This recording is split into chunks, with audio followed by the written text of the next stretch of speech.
Welcome to Learning Photography with Duck. Here's your host, Duck.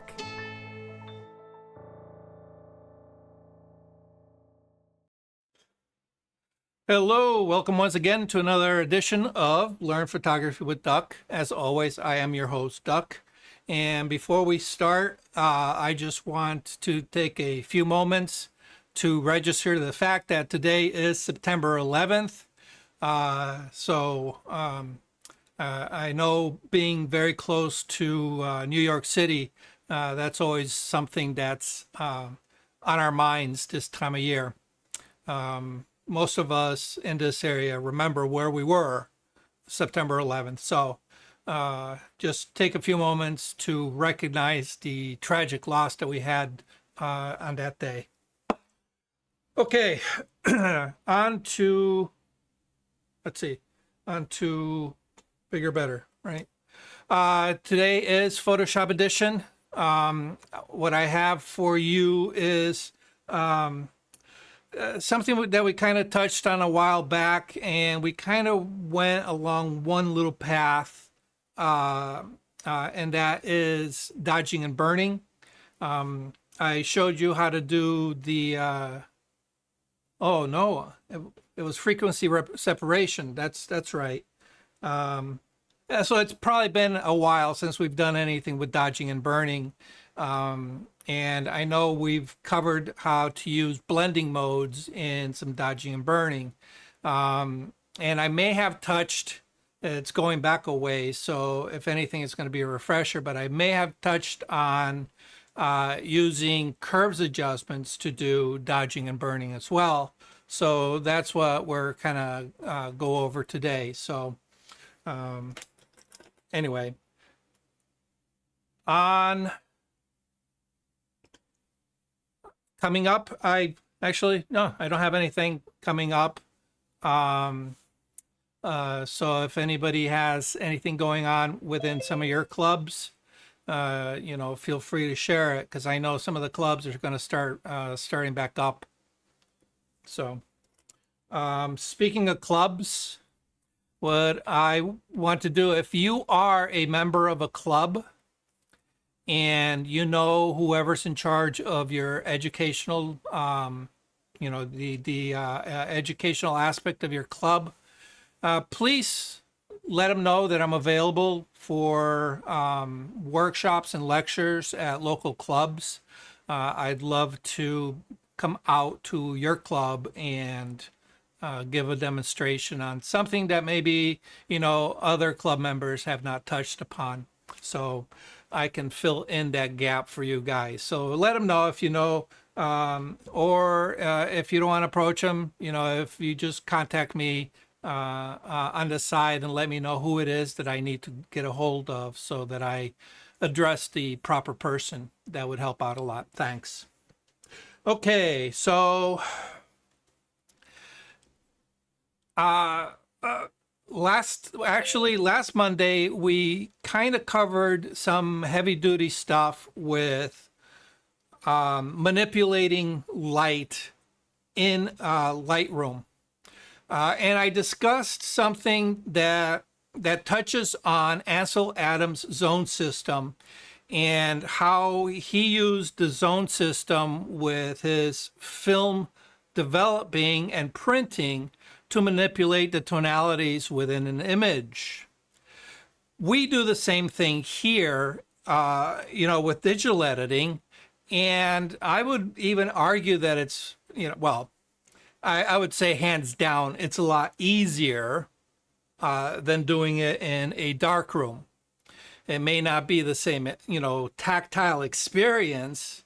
Nothing quite beats being in a dark room, but the frustration levels compared to darkroom stuff is a lot less.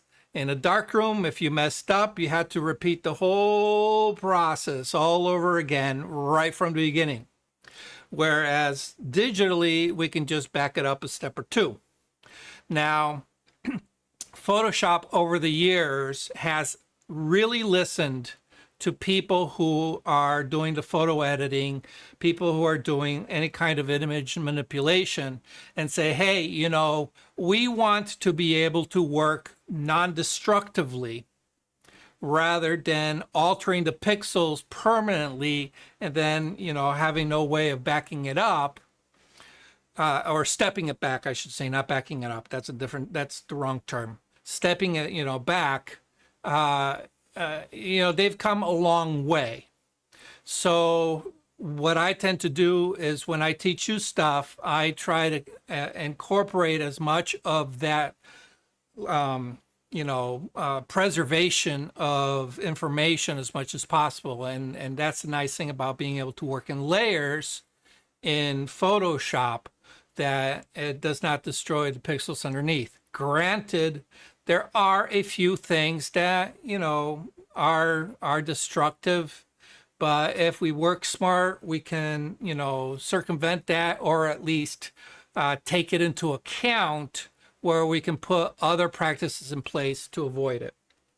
So looking, you know, those of you who've been with me long enough, and because I see a new face, is it pronounced Janine? You're muted, dear. Oh, yes, it's Janine. Janine, welcome, welcome. Thank you. Where are you coming from? I'm coming from Bridgeport. Oh, Bridgeport. Yes. How'd you find out about the Zoom session? I think I saw you.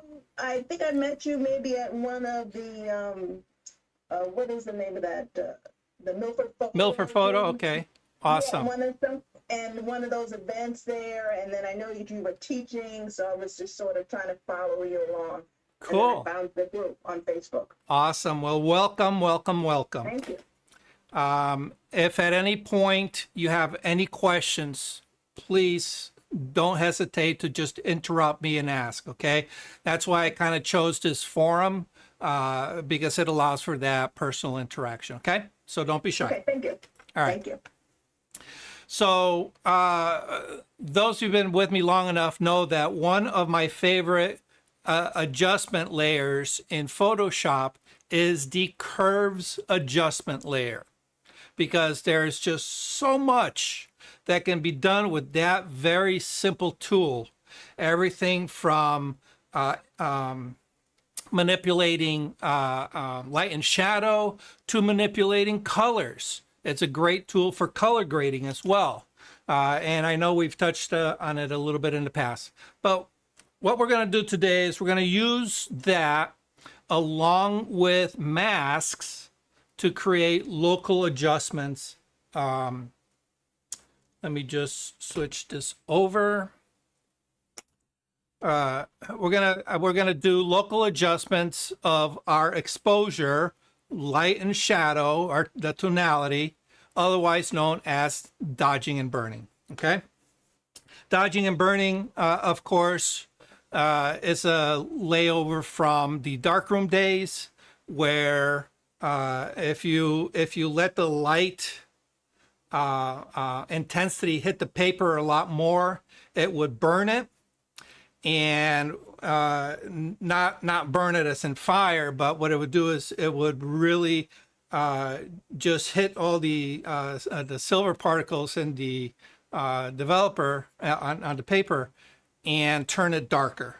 So that's what is meant by burning. You're allowing that the silver nitrate to expose for the light longer.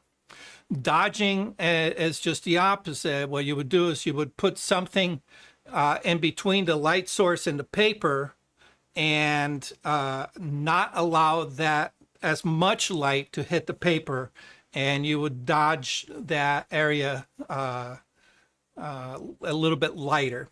So we have those terms kind of left over, but in essence, all it is overexposing or underexposing local areas of your tonality on your image. Okay, so I am starting off in Lightroom, as I always do. I normalize all my images in Lightroom. That means I do all the basic stuff. If my horizon's crooked, I'll correct that. If my exposures are off, I'll correct for that. Simply because Lightroom, the Lightroom engine and the Adobe Camera Raw, which Photoshop uses, are both the same. So everything that is done in Lightroom is typically also done in Photoshop when you first bring in an image, a raw image, I should say. Okay. And hopefully you're shooting raw, Janine. Hint, hint, hint, hint. Yes, I am shooting raw. Awesome. Awesome. All right. So if you've ever opened up a raw image straight from Photoshop, you know that it does not open it in Photoshop first. It actually opens it in Adobe Camera Raw, where you can apply a bunch of sliders. And those sliders are the same ones that are available here on Photoshop. Actually, give me a second. I should be sharing my screen, shouldn't I? So you guys can see this. Share screen. Share. Okay, awesome. There we go. Okay, so I have 4 images that I kind of selected for today. That's going to give us some different things that we can do with dodging and burning. And I'm going to show you the first one I'm going to show you is a super easy way of dodging and burning an image that you just won't believe how easy it is and how effective it is. Okay, so we're going to start. Actually, you know what? I'm just going to go ahead and open all of these up in Photoshop. Now, I've already gone and normalized all of these. I didn't really do a lot of heavy duty editing, except for maybe this one, which is of course me, ho ho ho, where I kind of took the background here. I'll show you what it looks like beforehand. I took the background, I shot it against my dark gray, and some light spilled on it and then turned it completely black. So I just masked it out and dropped the exposure, made it black, and burned down the corner and did a few little minor things that would be easier to do in Lightroom. But anyway, that's neither here nor there. So just for transparency, I want you to see that I didn't do a lot of heavy duty editing. All right, so I have all 4 selected. I'm going to right click, edit in, and edit in Adobe Photoshop. All right, and it's going to edit a copy with Lightroom adjustments. Okay, because it does not edit the raw files. It creates a TIFF file, opens that up, and that's where we will be editing. All right, so take a few minutes, open up the images onto separate tabs. Okay. All right, we're going to start off with the bird, the hawk. Okay. Now, one of the most common types of dodging and burning that can be done to an image is something that is going to help the subject separate from the background. So as you can see here, if you squint your eyes a little bit, here, let me do this. If you squint your eyes a little bit, you can see that there's really not a major difference in tonality between the body of the hawk and the background. Okay, there's a color difference, all right, and that can be manipulated to our benefit. But the only part that really stands out when you squint is a little bit of the brightness of the chest and the darkness of the wing. Otherwise, you know, the tonality of the bird and the tonality of the background are pretty much the same. Okay, so we need to fix that in order for us to really, you know, strongly visually make the subjects come forward. Okay. So back in the day, we used to have to create a copy of our background just in case we did anything destructive, but I'm not going to bother with that. So I'm going to just any selection tool. You can use any selection tool, whether it's a lasso, a marquee, or, you know, the magic wand tool. Any selection tool can be used. All right, so in this case, I'm just going to grab the marquee tool, all right, which is this little rectangle. And I'm going to just create a little, oh, wait a minute. No, wrong one, sorry. Wrong one. The magic wand tool right here, if you click on it, all right, there's the marquee tool there, all right, the object selection, okay? And what this does is allows the AI to go ahead and select the subject. And actually, as I hover over, you can see that it's already recognizing the background, okay? And if I hover over the bird, it actually recognizes the bird separate from what the bird is standing on. And if I hover over that, you'll see that it selects that. I'm going to go ahead and click on the background and have it select.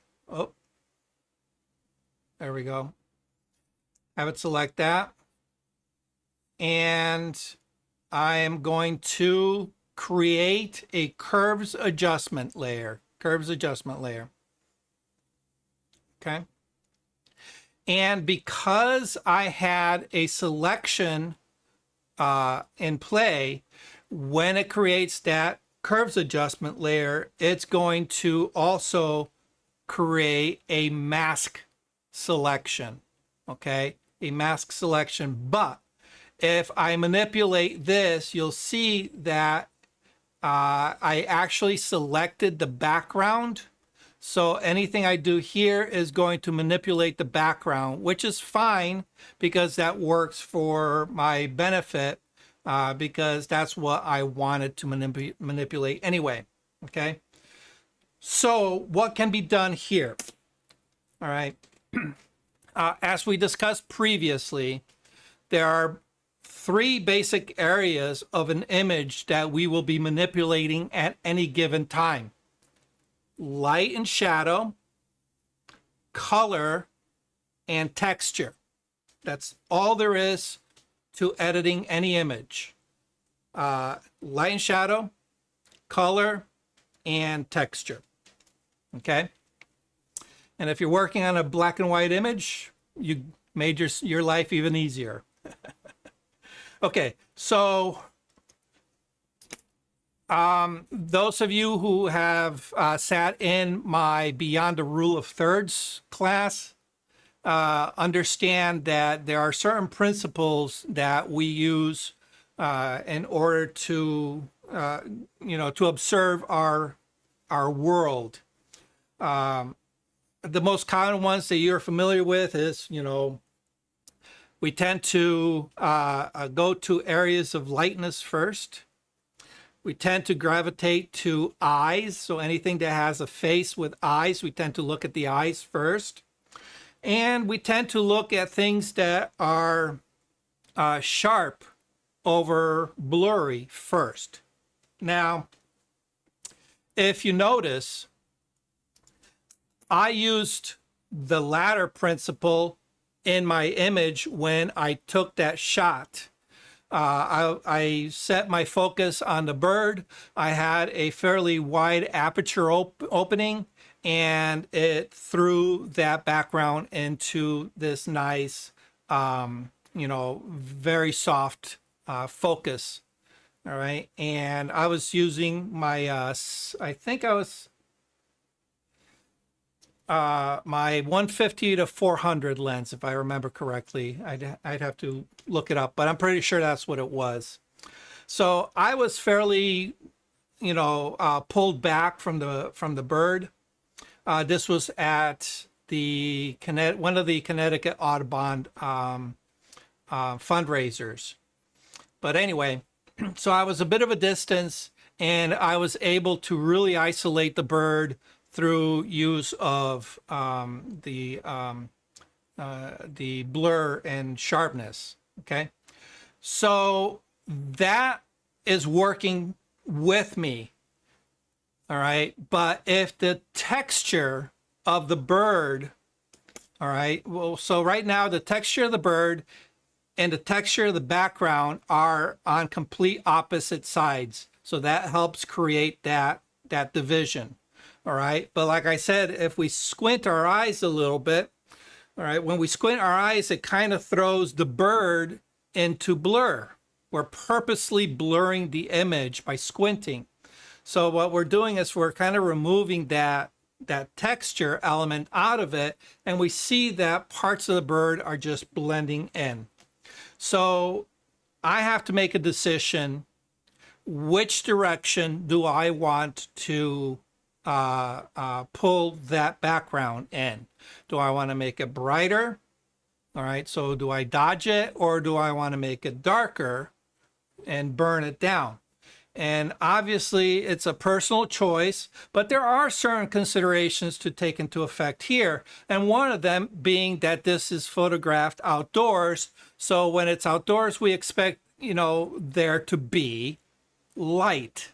So if I were to just go ahead and burn that down, let me just bring this over a little bit here. All right, so if I burn that down, all right, it will definitely make that bird pop, okay? But it might make it a little bit too fake looking, okay? Personal preference, salt and pepper to taste, as I always say. It's your option of, it's your image, it's your option what you want to do with it, all right? But there are certain expectations that we want to build in, because we know that, strangers are going to be looking at it and they're going to be judging it. All right. So we want to convey certain expectations. Okay. So in this, and the other thing that I want to touch upon is we have 3 tonalities on this bird going on. So as I said, the chest area is a little bit on the brighter side. The wing area is the darkest. All right, so we have light, we have dark, and then all the other areas are kind of in the midtones. All right, and our background is in our midtones. So that's where we start, losing a little bit. So understanding that we have a light area on the chest and a dark area in the wing, if we darken our background, we have to be careful we don't lose that wing into the background. All right. There are times when you want to kind of obfuscate borders or edges, but in this case, I think it's going to work against us. All right, so I can't really pull that down too far, because now it starts to look a little bit strange, unnatural, okay? And it kind of makes it look like the bird is being artificially lit, okay? But the nice thing is we can take our curve and really play around with it. All right, so if I pull it down from from the top upper, where's my draw? If I pull it down from this area, what it's doing is it's taking my white point, okay, what would normally be 100% 256 white, it's dropping it down to be light gray here, middle gray, and then going into our darker grays. All right. Likewise, if we take our lower point on the left-hand side, which is our dark point or a black point, if we raise that up, we're telling Photoshop that anything that is 100% black, 000, it's no longer going to be 100% black. It's actually going to be dark gray to middle gray and then to eventually to white. Okay, so we can control our black and white point as well as anything in the middle points. Okay, and if we want, we can even get crazy and say we're going to drop our highlights and open up our shadows and give us this nasty conglomeration here that's just no good. Okay, so we have a lot of flexibility with the curves adjustment. Okay, and the nice thing is if you kind of take a few things into consideration, all right, we can compensate for certain things. So for example, if we go too dark, all right, and we know that we're going to start losing the wing, we can do a little bit of dodging on the wing to create a little bit of separation from our background. So we can go ahead and create a lighter edge. All right, so these are little things that we can do, but I'm going to start off simple. Okay. All right. And I'm just going to burn it down a little bit. Actually, let me see what it looks like burnt up. Okay.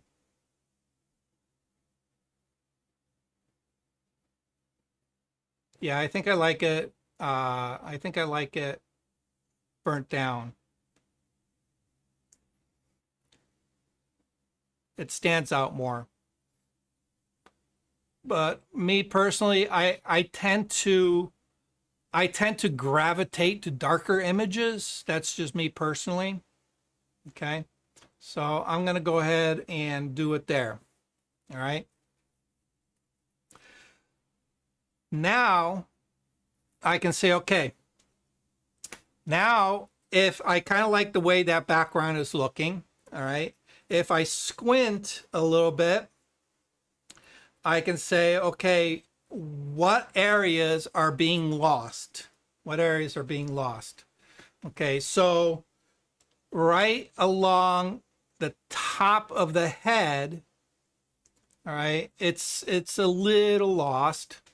Okay, and maybe actually not so much this area, but maybe along the left shoulder, left as we're looking at it. All right, so those are some things that maybe we can look on kind of fixing up. Okay, so once you get your background going the way you want, we can say, okay, now what I want to do is I want to create a little bit of dimension on the bird. All right, and what I want to do is, because I took the light level of the background and dropped it, I want the bird to kind of sort of match a little bit of that lowering of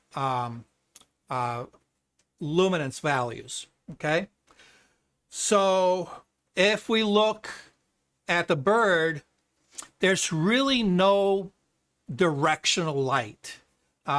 If I recall, there was a lot of clouds. It was a little bit overcast, so the lighting was fairly even, and you can see how that evenness plays out in this particular image. We don't have hard shadows. As a matter of fact, we don't even have contrasty shadows. Okay, so because I've increased the contrast of the background, I want to increase some of the contrast in the subject. Okay, Everybody with me so far? Okay. So what I'm going to do is I'm going to create another curves adjustment, and this time I don't have anything selected. Okay. So when it makes the mask, it's just going to be a regular default mask. Okay. And for this, I want to select a very soft round brush. Okay. And you've heard me say before that what you want to do is you want to kind of pre-visualize what it is that you want to do. Okay, so I'm going to walk through my pre-visualization of this. All right, I am particular looking at this area. It's just going to sound so wrong. And the area between the bird's legs. Okay, so basically underneath the body, between the legs, where it should normally be a little bit darker because the light's not quite hitting it. Okay, what I want to do is I want to burn down that area. All right, that's my goal. Now, I don't have a selection of that area, because how do you make a selection of something where you want really, really soft edges and you just want to tone down a certain area? Well, we're not going to bother with that. What we're going to do is we're going to make our selection by painting it in. Okay. But the first thing I want to do is I want to set what level of darkness do I want that shadow to be in. All right. Now, because my mask has no selection to it, this layer effect is going to be a global layer effect, means it's going to affect the entire scene, both the background and the subject, okay? But what I want you to do is I just want you to concentrate on the area that you want to burn down and help pre-visualize as to how dark do you want that area to go. All right, so I want to make it, fairly dark to kind of match what I did with the background, okay? But the beauty of this particular effect is that you can always modify it after the fact. You can modify the selection and you can modify the amount of burning that you're doing, okay? So I've gone and burned it down. As you can see, it also burnt down my background. So what I'm going to do now is with the mask selected, all right, see the four corners are in white, okay, so not the effect, okay, make sure the mask is selected. I'm going to go ahead and invert it, and I use the shortcut keys Ctrl-I, Command-I for you Mac people. And as you can see, what that does is it turns my mask from white, which allows the effect to show through, to black, which hides the effect. All right, so what I'm going to do now is I am going to make sure that I have, make sure I have my brush selected, okay? And I want a nice soft round brush, one of the default brushes in your arsenal, okay?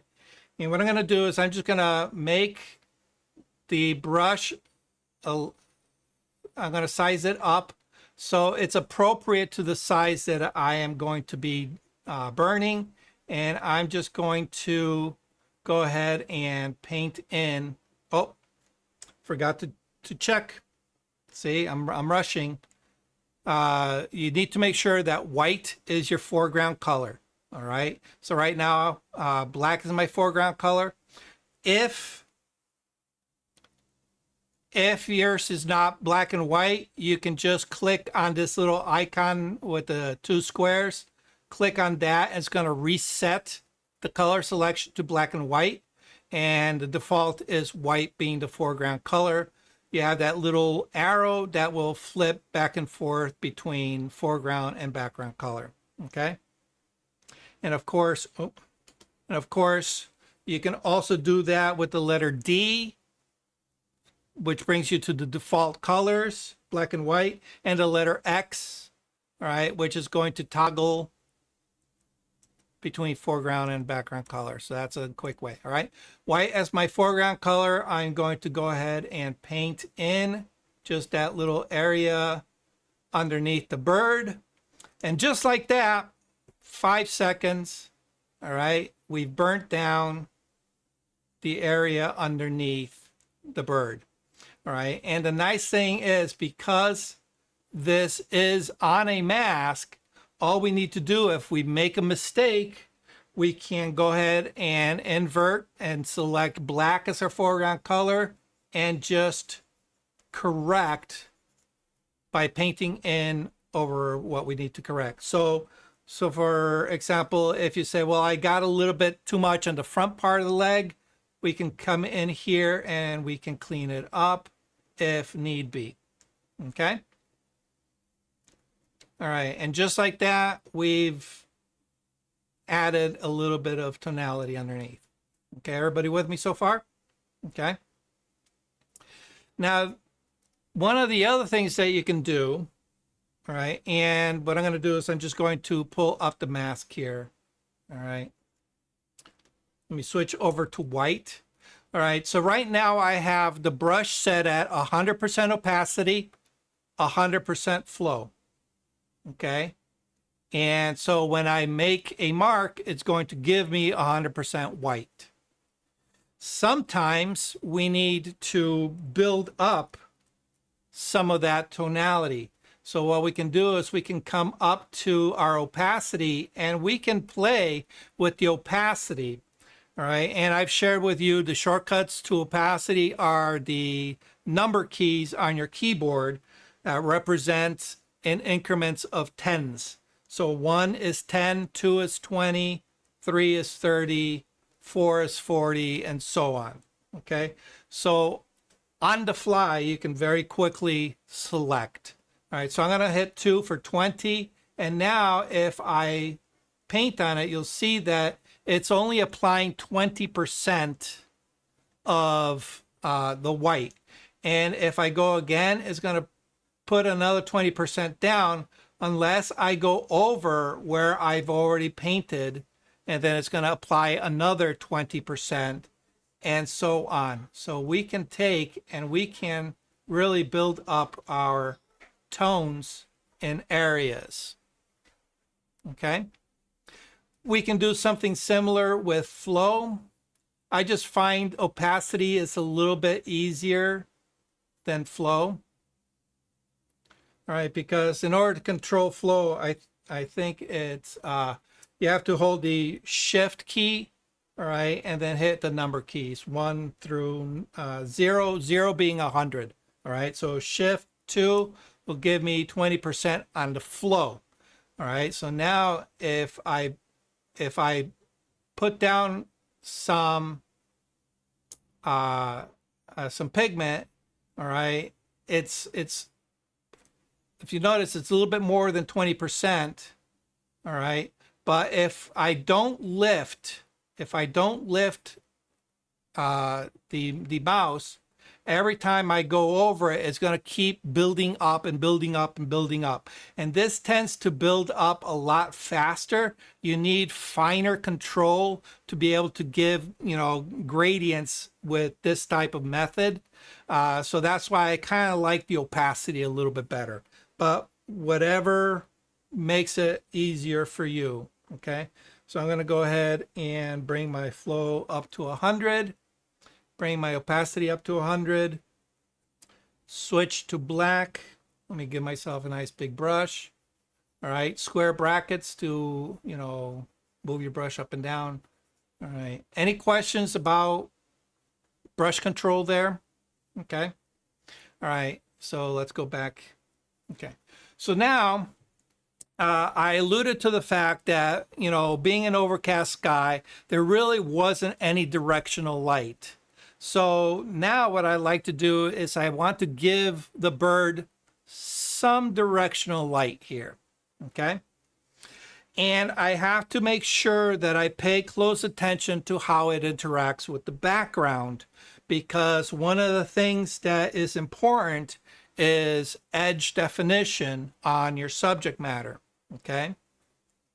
So I don't want the edge to disappear all that much, all right? So now, up to this point, what I've done is burning. And I'm pretty sure you're intelligent enough to realize that using the same thing, all right, a curves adjustment, and instead of pulling it down, we push it up, we're going to get a dodge. All right, we're going to dodge it. We're going to shift our exposure up. We're going to make things a little bit brighter. Okay. So again, we're going to apply kind of like our mind's eye of, you know, how far do we want to push it? Okay. But just like what we did underneath the bird, if we don't like that, we can make it darker just by pulling down on the adjustment, okay? You have to be careful because if you go too far, it does tend to shift the colors a little bit, okay? Saturation levels start going a little bit crazy, okay? So this is not something that you want to shift too hard. You want something that's going to be look natural, all right? So that's where a little bit of subtlety and the manipulation works best, okay? And of course, if you want, you could, anything that's like really, really dark and pushing it too dark, we can pull it back up so it doesn't give it that, you know, over processed, burnt look, okay? All right, so bring my my dodge up. I'm going to go ahead and invert it, Control or Command I, okay? And now what I want to do is I just want to hit right along the edge here and a little bit along the edge here. All right, and what I don't want to do is I don't want to affect the background, okay? So the nice thing is that we already have a ready selection of the outline of our bird that we can use, okay? So if I do Control and click on that background, all right, it's going to make a selection of the outline of that mask that we have. Oh, and as you can see, we got a little bit of shadow, which doesn't really affect anything, okay? But we have a nice clean edge mask for our subject that we can use, all right? So I'm going to go ahead and make sure that the dodge layer is going on here, okay? And soft round brush. I want white as my foreground color because remember we are working on a black mask, all right? So we want the effect to come through, all right? And if we paint on here, you're going to notice that it's actually affecting the background. And that is because the mask that we chose to create this selection was the mask for the background that we used earlier, okay? All right, so be careful, pay attention to what exactly it is that you are selecting. So let me go ahead and undo that. And to invert it, if you just do the letter I, it's going to invert the pixels. If we use Control Shift I or Command Shift I. I'm pretty sure that's a command for you Mac people. You might have to double check me on it. But Control Shift I, it inverts your selection. So now instead of selecting the background, I have the subject selected. So now if I paint on it, you'll notice that it's the bird that gets lighter. Okay, let me back that up. So I'm going to go ahead and make my brush smaller. I'm going to go ahead and zoom in right over here so you guys can see what I'm doing. Okay. And what I'm going to do is I'm just going to paint right along the outside of that mask. Okay. And I don't know if you guys can see it because it's a real subtle dodging. All right. Turn it off, turn it on, turn it off, turn it on. Okay. What I want to do is I want to give a little bit of visual separation, the tonality of the head, the feathers, the color, the tonality of the feathers on the head with the tonality of the background behind the bird. I want there to be a little bit more contrast. All right. So what I'm going to do is I'm going to go ahead and shift my exposure up a little bit more. All right. It's starting to burn. I'm sorry. It's starting to overexpose some of the lighter feathers. So what I can do is I can just come up to the upper part of my curves adjustment and just pull that down just a touch so it doesn't go into white completely. Okay. All right. So now if I toggle that on and off, you can see that it's as if it has a little bit of edge light, right? And I'm going to just do the same thing right on this shoulder here. Okay. I'm not going to go down to wing here because that's already very bright. And further down, it kind of gets a little bit darker. All right. So if I need to create any additional contrast here, I might want to consider burning it rather than dodging it. Okay. Hope that makes sense. All right. So Command D deselects my subject, and now we have before and after, before and after. All right. Okay. Any questions on using curves adjustments for dodging and burning? Fairly simple, right? Okay. Now, in addition to just manipulating exposure, we can also do any of the blend modes can be applied, you know. So if you want something that kind of just adds a little touch, we can use something like overlay or soft light. If you want something that's going to be a little bit, you know, attacking heavier or maybe on the shadow edge, you know, something like linear dodge will work. Okay. Likewise, if you do anything with your burning, you can use any of the darken modes. Obviously, some of these can be a little bit heavy-handed. Yeah. Okay. Yes.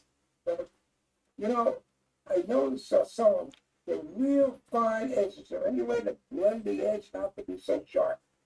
Like, you know, the edge between the background and the bird. So it looks like it's kind of really foamy. It doesn't soften up and blend a little bit into the background so that the bird doesn't look like it's been pasted on. Sure. The dark area. The All right. dark areas, it shows up the Yep. best. All right. So, oops. But down on the wing or down at the bottom, you'll see it looks like a white ghost around, like his left foot there, where the wing is.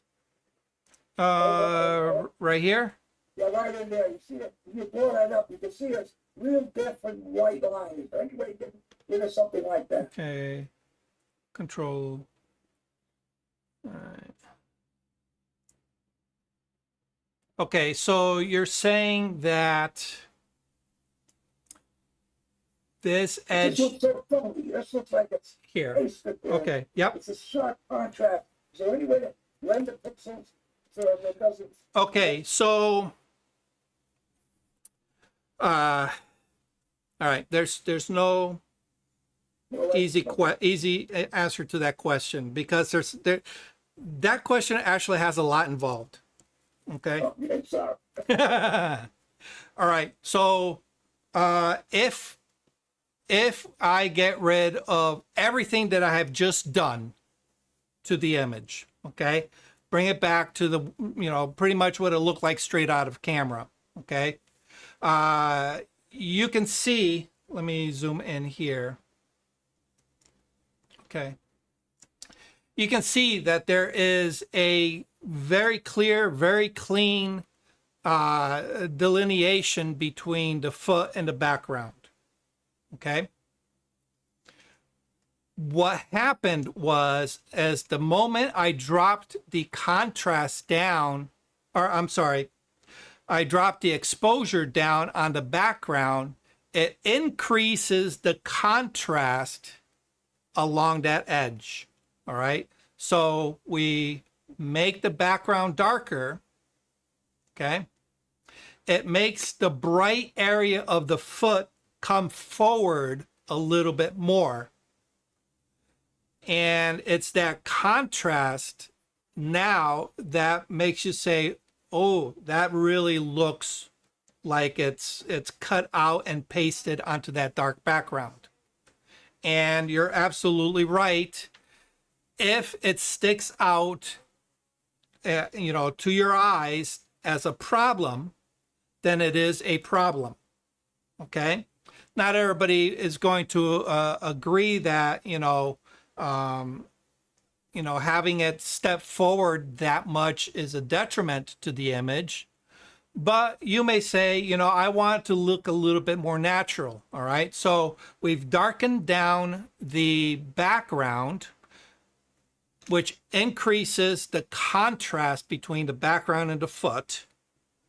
And if you say, okay, it's looking fake, how do we fix that? All right. So give it a little bit of thought. Okay. If we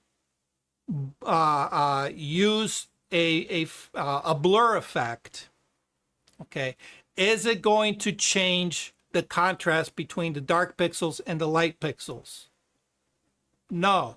We're still going to have dark pixels. We're still going to have light pixels. The only thing that changes is the mix in between that creates our edge. All right. And when we have a soft, blurry edge, it makes it look like we missed focus. So blurring the edge transition wouldn't really resolve the contrast part of the problem. Okay. What would solve the contrast part is to reduce the contrast between the background and the foreground element. Okay. And we know we want to drop the exposure of our background in order to increase the contrast in other areas in the upper part of the bird. All right. Which now says, okay, we've introduced a problem on the lower part of the bird. So what do you think the fix would be now that you have that information? I have no idea, because this is a problem I have with masking sometimes. It just Okay. looks too All right. sharp, a white line around it. That's what Okay. All right. So if there's a white line, that's a totally different issue. That's a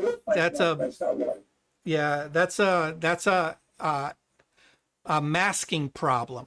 Okay. But I'm really not seeing any kind of line here. So this looks good here. Okay. Yeah. All right. So if you say, okay, well, in contrast to the background, the foreground is too bright, how do we fix it? Darken on the look. Darken what? The foreground is the Perfect. You got it. We darken the foreground. All right. And what that does is it's going to reduce the contrast that we initially introduced. Okay. right. So in this case, I want my contrast up here. Okay, because that was my initial the initial analysis was that the top of the birds, the head was blending a little bit too much in with the background. Even though texturally they're on opposite ends, one's blurry, one's sharp, okay?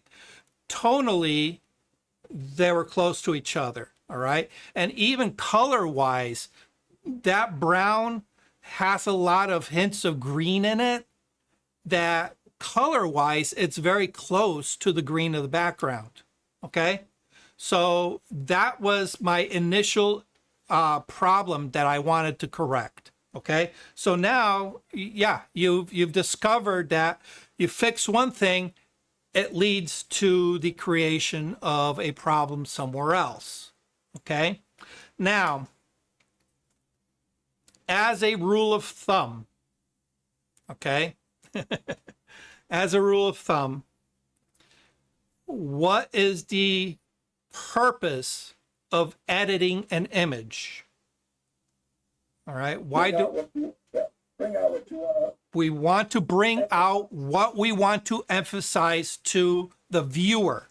All right, so the viewer looking at our image has absolutely no questions about what it is that we are presenting to them.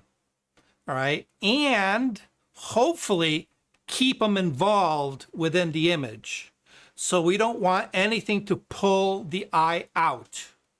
All right. So in this particular case, and you've seen me use a preset in Lightroom for this, is that we're going back to my beyond the rule of thirds. Our eye comes in up here, right? And it reads across and down, right? Left to right, top to bottom, okay? So in this case, we come here, we see our subject. Our subject has a face. So immediately we go to the face and we look at the eye. It's nice and sharp, it's all beautiful. And then our eye starts traveling downward, okay? We've come across the face, grabbed our attention. We're now being pulled down. Why are we being pulled down here and not here? Because there's nothing of interest here, right? It's blurry. It's very soft, lack of any real detailed texture, all right? Everything is here where the bird is, all right? We have contrast of light and shadow, all right? We have texture, all right? We have our point of interest. Point of interest, okay, is right here. And we also have a contrast of color, all right? So we have light and dark contrast, and we have color contrast, all within that little section of the image, okay? So this is where we want to keep it, all right? But if we notice, we come in, here's the face, all right? Immediately below it is the problem area that I identified. It's a very bright part of the bird, okay? And it continues down along the legs, and it hits these two very bright areas of the feet, which you've so rightly identified as being a problem. Because what we did is we increased the contrast up here, And because that was a global adjustment, it increased the contrast everywhere else. And if we look closely at our background has a gradation. It starts off very light up here and it gets very dark down here. Okay. And if you remember about how vignettes work, vignettes have a central area that's light and it gets darker as it goes outward in order to help bring the visual eye back in. Okay. So here we have darkness, which is going to want to bring our eye back up anyway by default, except it's missing down here. As a matter of fact, we have the opposite problem where if we squint, all right, the feet of the bird are the most brightest part of the entire image. Okay, so our eye comes in, sees the bird, sees all this light down here, goes down and out of the image. And because this area is so dark, we have this very kind of fake looking contrast. All right. So yes, the solution is to darken it down, but not just because there is a contrast down in the foot area, but also because it's pulling visually, it's pulling our eye down and out. Okay. So I will want to really create a lot of darkness on the lower part of the bird in order to bring it up, bring the eye back up. Okay, makes sense? All right, so now you've identified the problem. Let's find a solution. All right, let me turn these back on. All right, because as you can see, I'm already taking steps to pull the eye back up. We've darkened this area, all right, which was bright. We've darkened it, okay? We still have these two areas to address, but we've already started adding darkness on the lower part of the bird to bring it back up. And we've added light to the upper part, all right, in order to bring our eye back up, right? Okay, so let's address the bottom, okay? So I'm going to go ahead and make another. Actually, I'm going to go ahead because we already have a selection of the bird, we can use this over and over and over again, okay? Remember that. So Control, Command, click, it's going to select what? Our background, because that's what that mask is for. Control Shift I to invert it. Okay, you Mac people need to double check what that command is. Okay, so now when I've inverted my selection, I now have the bird selected. All right, I'm going to go ahead and select a curves adjustment.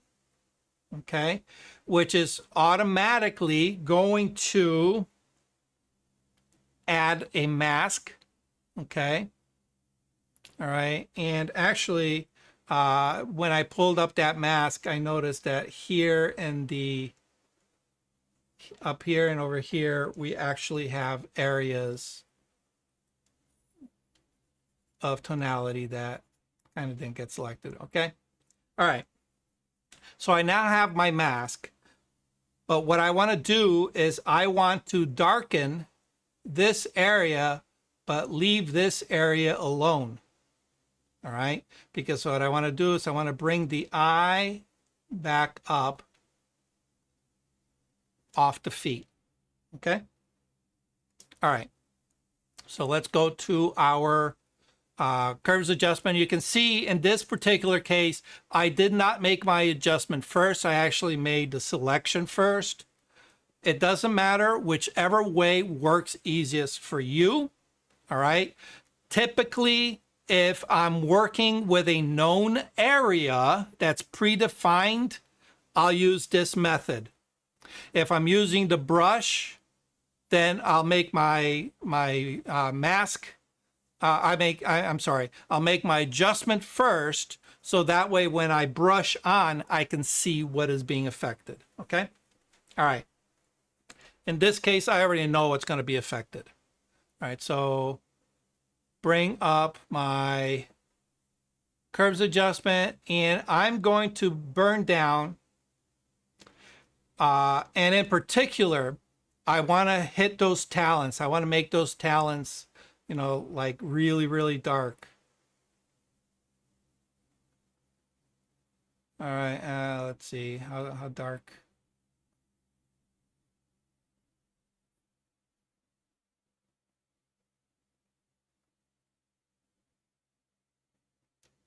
Okay, yeah, that might work. Okay, so before, after, before, after.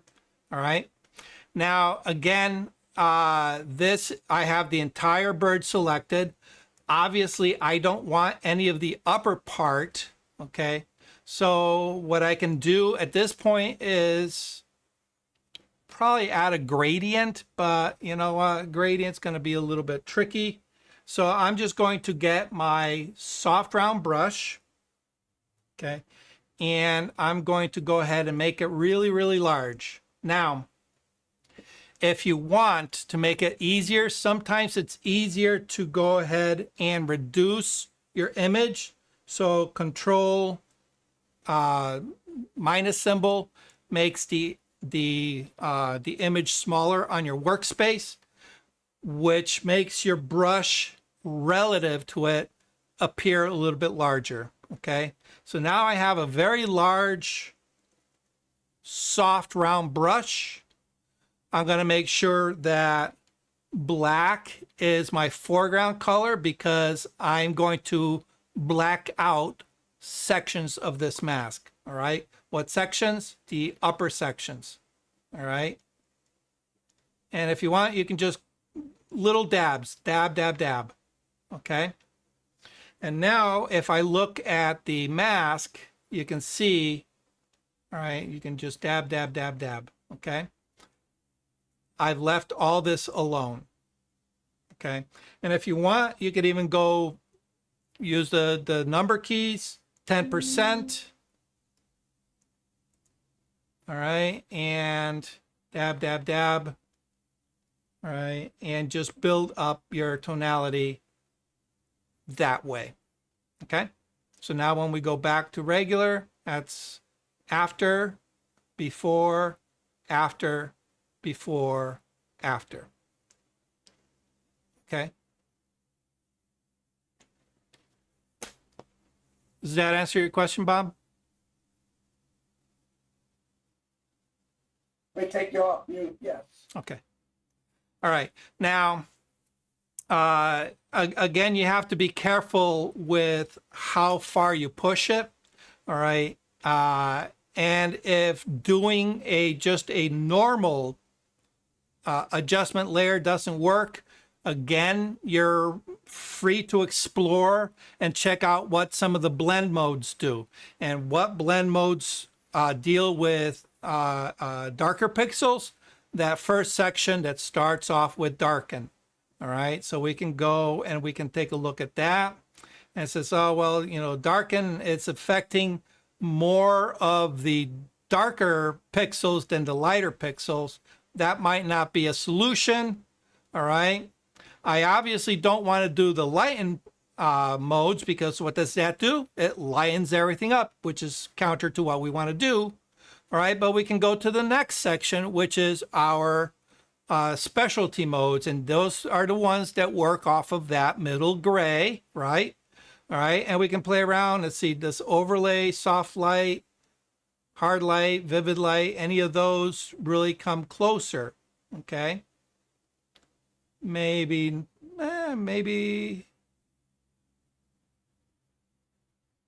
okay, maybe hard light, vivid light, hard light. Let's do hard light for a second. Let me zoom in over here. Oops. Okay, and what I want to do is I want to just look at the lighter areas of the talons. Okay, turn it off, turn it on. Okay, it's really not shifting it too much. All right, so that may not be a good solution. All right, so what really affects it the most? Multiply, darken, multiply. Linear burn. Okay, linear burn, that does. All right. Okay, again, pre-visualize. What are we trying to do? We're trying to darken down the tonality of the talons. All right. So we are going to pay attention to this area and this area, correct?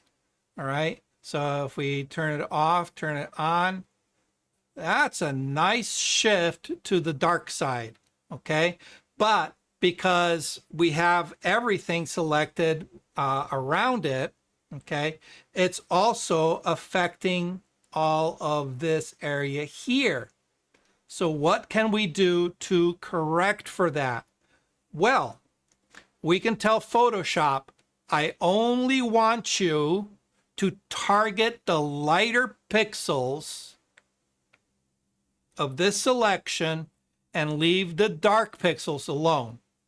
All right, so what tool do we use for that? Do you remember? We covered it not too long ago. Blend if. Blend if. So we double click. Let me just bring this over here so you guys can see. All right. Okay, we're going to do a blend if. Okay, and we have two layers. We have the current layer and we have the layer underneath, which is everything below. So what's our current layer? Our current layer is our curves adjustment. And what's below it? Everything else. Right? Okay. Are there any pixels on the current layer, on our curves adjustment? No, there aren't. Okay. It's just an adjustment layer. Okay, so there are no pixels that are going to integrate with the lower layers. All right, and because there are no pixels, we cannot use the current layer to affect the image. We have to concentrate on the underlying layers. Okay, and if you remember, we have our slider here. We can pull in from the blacks, and a slider that we can pull in from the whites. All right, and what does it do? If we move that, it's what we're telling is we are telling Photoshop anything to that side of the slider I want you to protect. Anything on the right, let's see, on the, yeah. So on the left side of the black slider and on the right side of the white slider, this all gets protected. Okay. Oop, protect. Okay. And it's only going to affect the pixels here. Okay. So makes it nice because what do we want to do? We want to protect those dark pixels that just went way too dark. All right, so we take our slider and we pull it back. All right, and you can see now that we're bringing back those dark pixels. Okay, and it's leaving all the light pixels alone. Okay, and I know it doesn't look good right now. It's because we have no edge transition applied. It's just saying from this point this way, it's going to keep it. From this point that way, it's going to protect it. Okay. All right. So we're going to go to the point where I want just the darkest part kind of protected. Anything on the lighter side, if it starts going darker, that's fine. It's to my benefit because I want to burn it down anyway in order to bring the visual eye up. All right. Once I have it to a point where I think it's good, I'm going to split that. okay, to create my edge transition, right? Alt or Option, click and drag is going to split it. Once it's split, you can just go ahead and manipulate that and get your transition looking the way you want. Okay.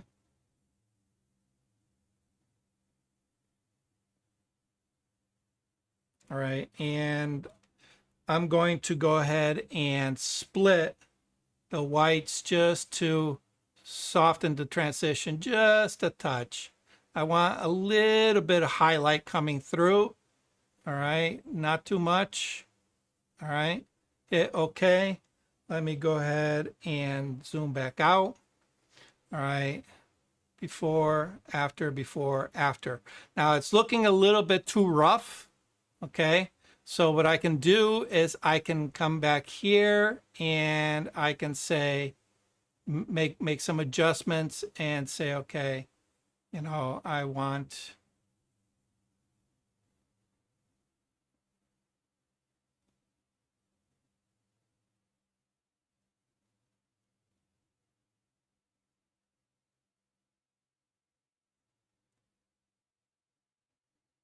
there we go.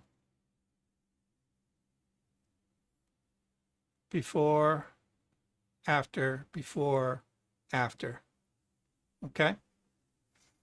All right. And if you want, and it says, okay, it's affecting a little bit too flat across the front. What can I do? I can go ahead and select my mask. Okay. Select my mask. Again, I have a nice soft round brush. I'm going to size it down. Okay. Because I want to, let me bring this up. All right. I want to target just the center part of this here. Okay. And black is my foreground color. I got 10% opacity. All right. And I'm just going to paint in a little bit of that foreground in here. Okay. And just bring it out just a touch so it doesn't look so flat. All right.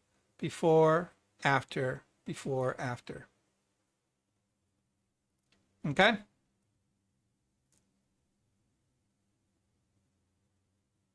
Any questions? Oops.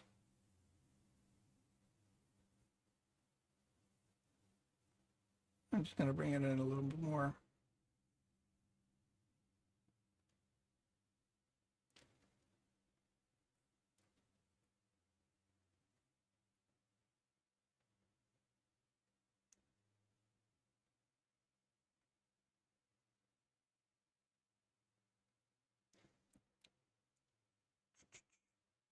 Ugh. I'm making a mess of it now. Okay. Any questions on any of this? I'm going to go ahead and, yeah. I have one. Am I unmuted? Oh, go ahead. When Alan first was asking about this, you know, I noticed that it looked like at first that bird just had white hip hop shoes on, you know. Yeah. So I thought when you had another mask select or you had another layer selected that you might have just gone in and like dodged and changed the brush so that you could have just mucked with the his feet directly. Yeah. Yeah, we could. All right. So again, here we go. Curves adjustment. All right. We're going to go ahead and really, let's see, bring that down by a lot. Okay. Invert our mask. Make sure your mask is selected. Ctrl-I. Okay. Zoom into the feet. All right.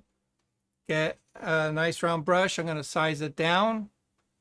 White as my foreground color. I have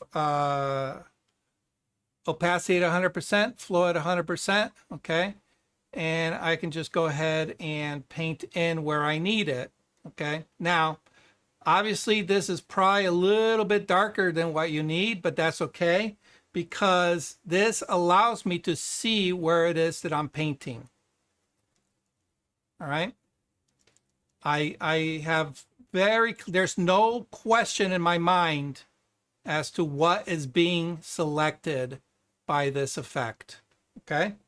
So now that I have that, I can come back out and God, that looks terrible.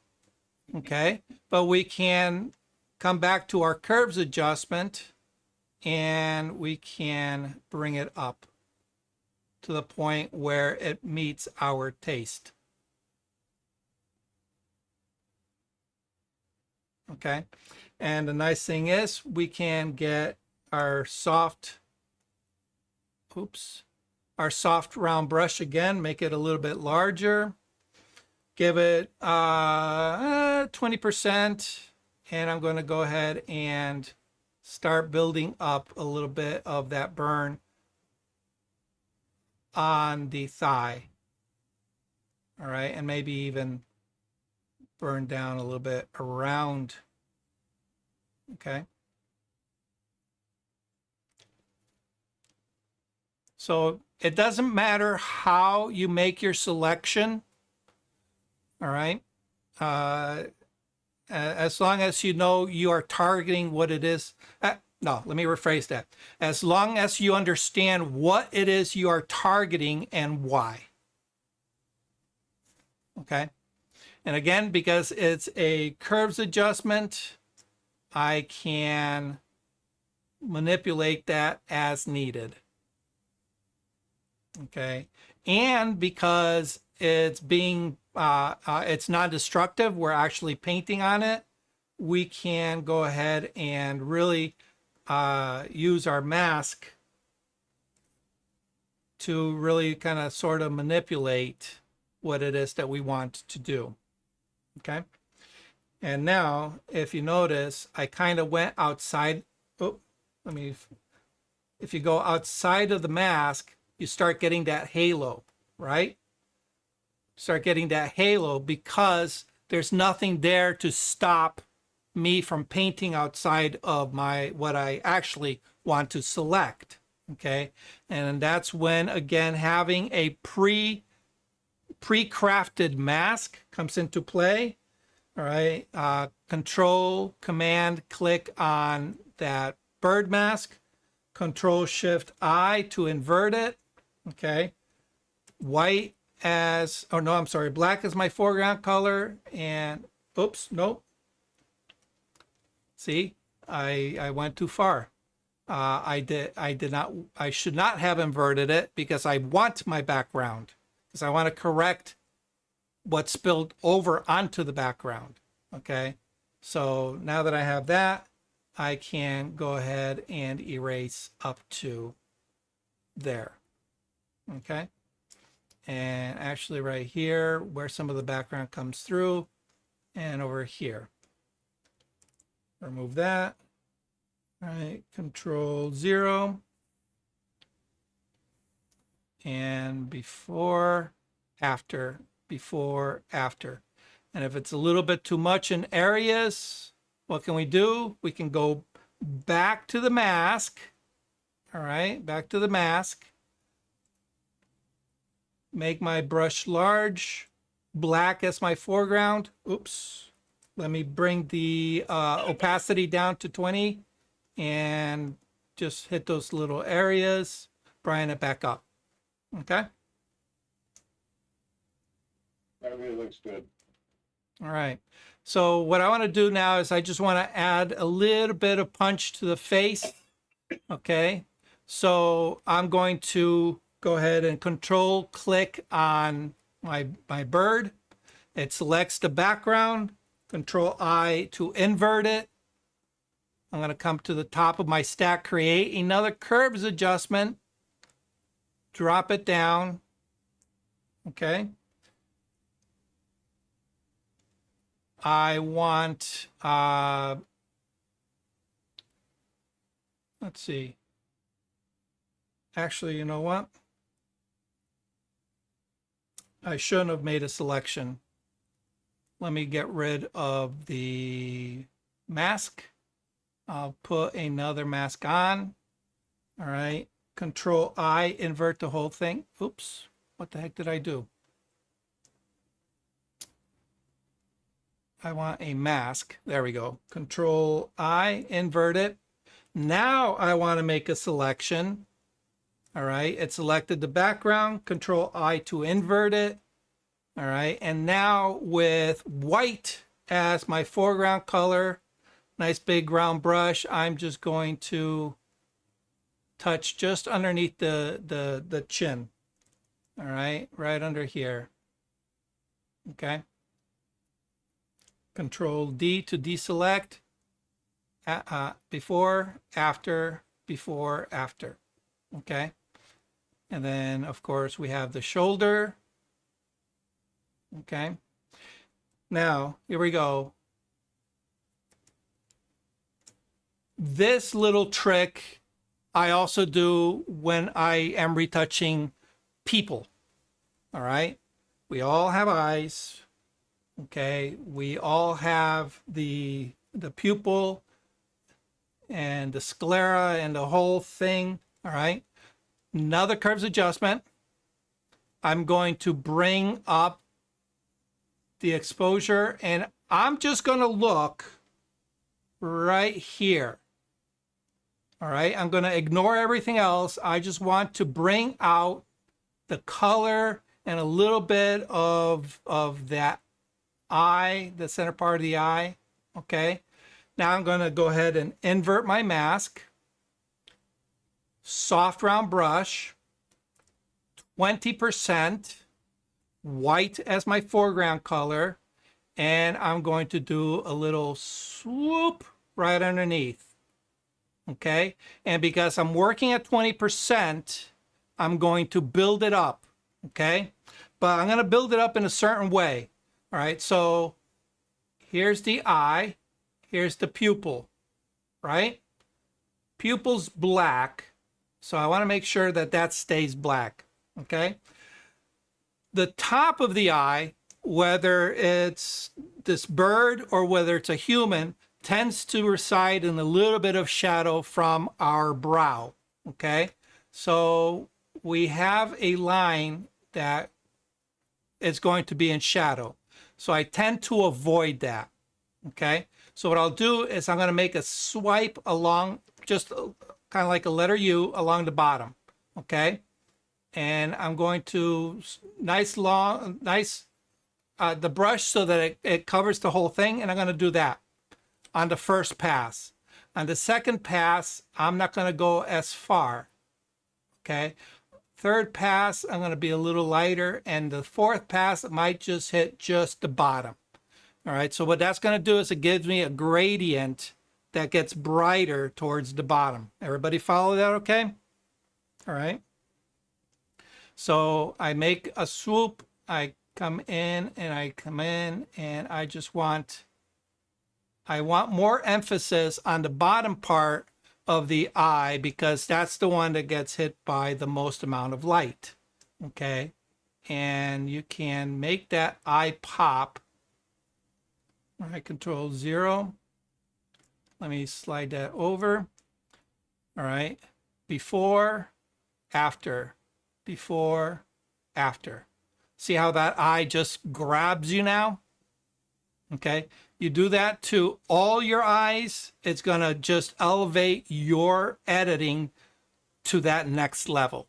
Just that one little edit on anything that has a face, anything that has an eye, that has a colored pupil, do that. It's going to elevate your editing. Okay. Any questions on any of this? Okay. We actually covered quite a bit just on this friggin' bird alone. So, okay. All right. So obviously you see that, every little part that requires either burning or dodging is going to have its own layer, its own curves adjustment. Okay. That allows you to control very specific parts. Okay. Unlike using something like either an overlay or a screen blend mode for dodging and burning with the 50% gray, that can only take you so far.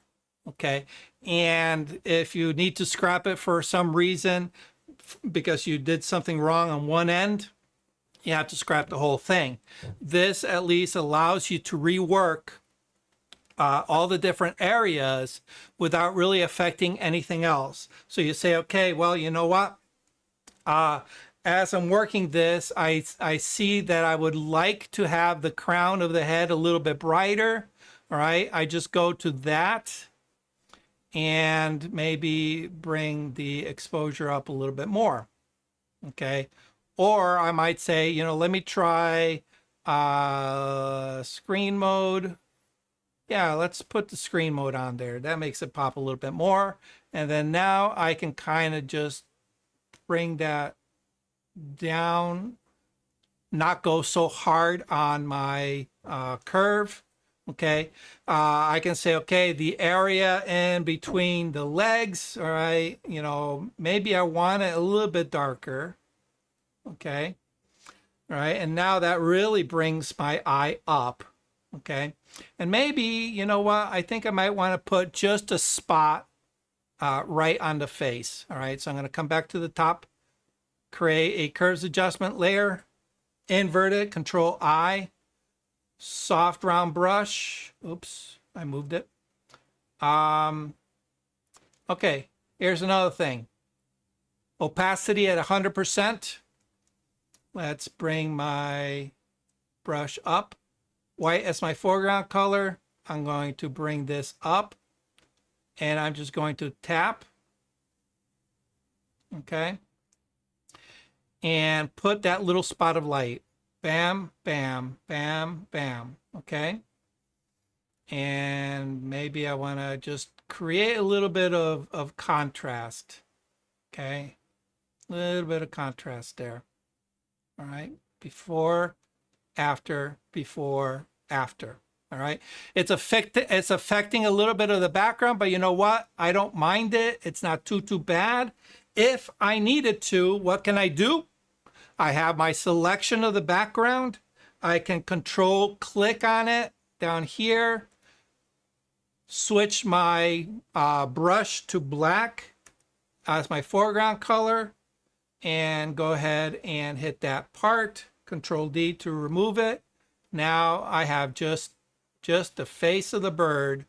Okay, so now let's go 0. Let's go full. All right, so now if we squint a little bit, what's the brightest part of the bird? Well, the upper part. And if you remember before, there was a lot of competition.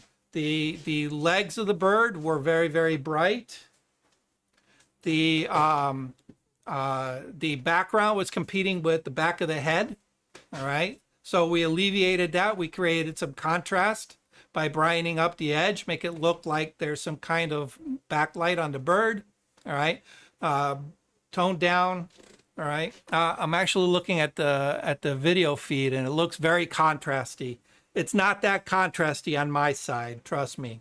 So just keep that in mind, that we gain some contrast just on the video feed. Okay. All right. Any questions on any of these techniques? All right, because I want to show you one more thing, and then we'll open it up for Q&A. Anything? We're good? Okay. All right, I'm going to go to this one. Just because she's prettier than I am. All right. You don't want to see this. All right. Okay, so this was this is Lauren. She used to work with Milford Photo, and she did some modeling for some of the workshops that we had at Milford Photo. She's since gone on to bigger and better things. She's got a phenomenal singing voice too. But anyway, this was lit with a shoot-through umbrella. So if you notice that the contrast on her face isn't very heavy, okay? There is some definition. There is, you know, a light, dark side and a light side to her, all right? But maybe I want to increase that contrast just a little bit, all right? So what I want to do is I want to do some glamour, more glamour type dodging and burning on her face, okay? So I'm going to show you a trick that I learned. Ooh, who was it? Oh, from Piximperfect. I'll give them credit where credit is due. And when I learned this trick, it was a game changer. And it's like, oh my God, this is so friggin' easy. You're going to need 2 curves adjustments for this. All right, so 1, 2. All right. The first one, we're going to call that burn, just to keep things organized. I didn't really label any of the ones previously, but you should, right? And this one is going to be dodge, okay? And we're going to need a hard round brush. That's all we need is a hard round brush, okay? All right, so we're going to go to our burn first. And you have to decide how dark do I want to go. All right, now, what is the goal with this particular image? Okay, in this particular image, what I want to do is I want to take the shadows that are naturally there and I want to enhance those shadows. I don't want to open them up. I want to just drop them down just a little bit. I want to enhance the shadows. So the shadows that are already there, I just want to make them more shadowy. Likewise, the highlights that are there, okay, which in this particular case are a lot more subtle than the shadows are, okay, because if we're looking at this image, we can see the shadows quite clearly. But if we look at her face, all right, it's the highlights are not as identifiable, okay? There are some highlights. We can see a highlight on the tip of her nose, on the bridge of her nose, okay? There's definitely a highlight there, okay? Oops, it won't let me, okay. Let me move up here, all right? We can definitely see a highlight here, okay? But the highlights aren't very strong. So I want to strengthen the highlights a little bit more, okay? So just like the bird previously, by creating more contrast between the light and the dark, it allows us to see the form a little bit more, okay? All right. So we have our target areas. We know where our shadows are and we know where our highlights are, okay? I'm going to take my shadows and I'm going to look at where the shadows naturally sit here. All right, so we have shadow on the side of her nose. We have shadow on the side of her face, okay? We have shadow a little bit under her nose and this part here. And we definitely have a lot of shadow on this side here. And of course, right back here. But I'm not too concerned about those, okay? I'm more concerned about her face. That's what we're going to concentrate on, okay? So I'm only interested in this, okay? Anything else can be handled with something, with one of the other techniques, okay? So I'm going to drop this down. Doesn't require a lot, okay? You know, maybe a stop, okay? I'm going to turn that off. I'm going to go to my dodge and I'm going to do the opposite. I'm going to brighten that up, okay? And I'm going to do it a little bit more because, like I said, the highlights were not as prevalent as the shadows. The shadows are stronger, so I don't need to push the shadows as much as I need to push the highlights, okay? So I'm pushing the highlights, and what I don't want is I don't want anything going to white with no detail, all right? I want to create highlights. I don't want to create, you know, a sun flare. Okay. All right. And I'm going to go ahead and turn that off. Okay. All right. I am now going to invert both masks. Okay. Just Control I, Command I. All right. I'm going to turn my burn back on. All right. And with a hard round brush, what I'm going to do is I'm going to make this smaller, all right, so that it kind of fits a little bit with the, let me bring this up, okay. And what I'm going to do is I'm going to, white as my foreground color, make sure you don't, otherwise you're not going to see anything. And I'm going to just make a line right there. Anywhere that I want a little bit of shadow, I'm going to make this a little bit smaller. Okay, on the side of her nose, maybe here. All right. Do I want to enhance that? Maybe, maybe not. If you don't want something, you just make black your foreground color. Okay. And okay. And what I want to do is I just basically want to, all right.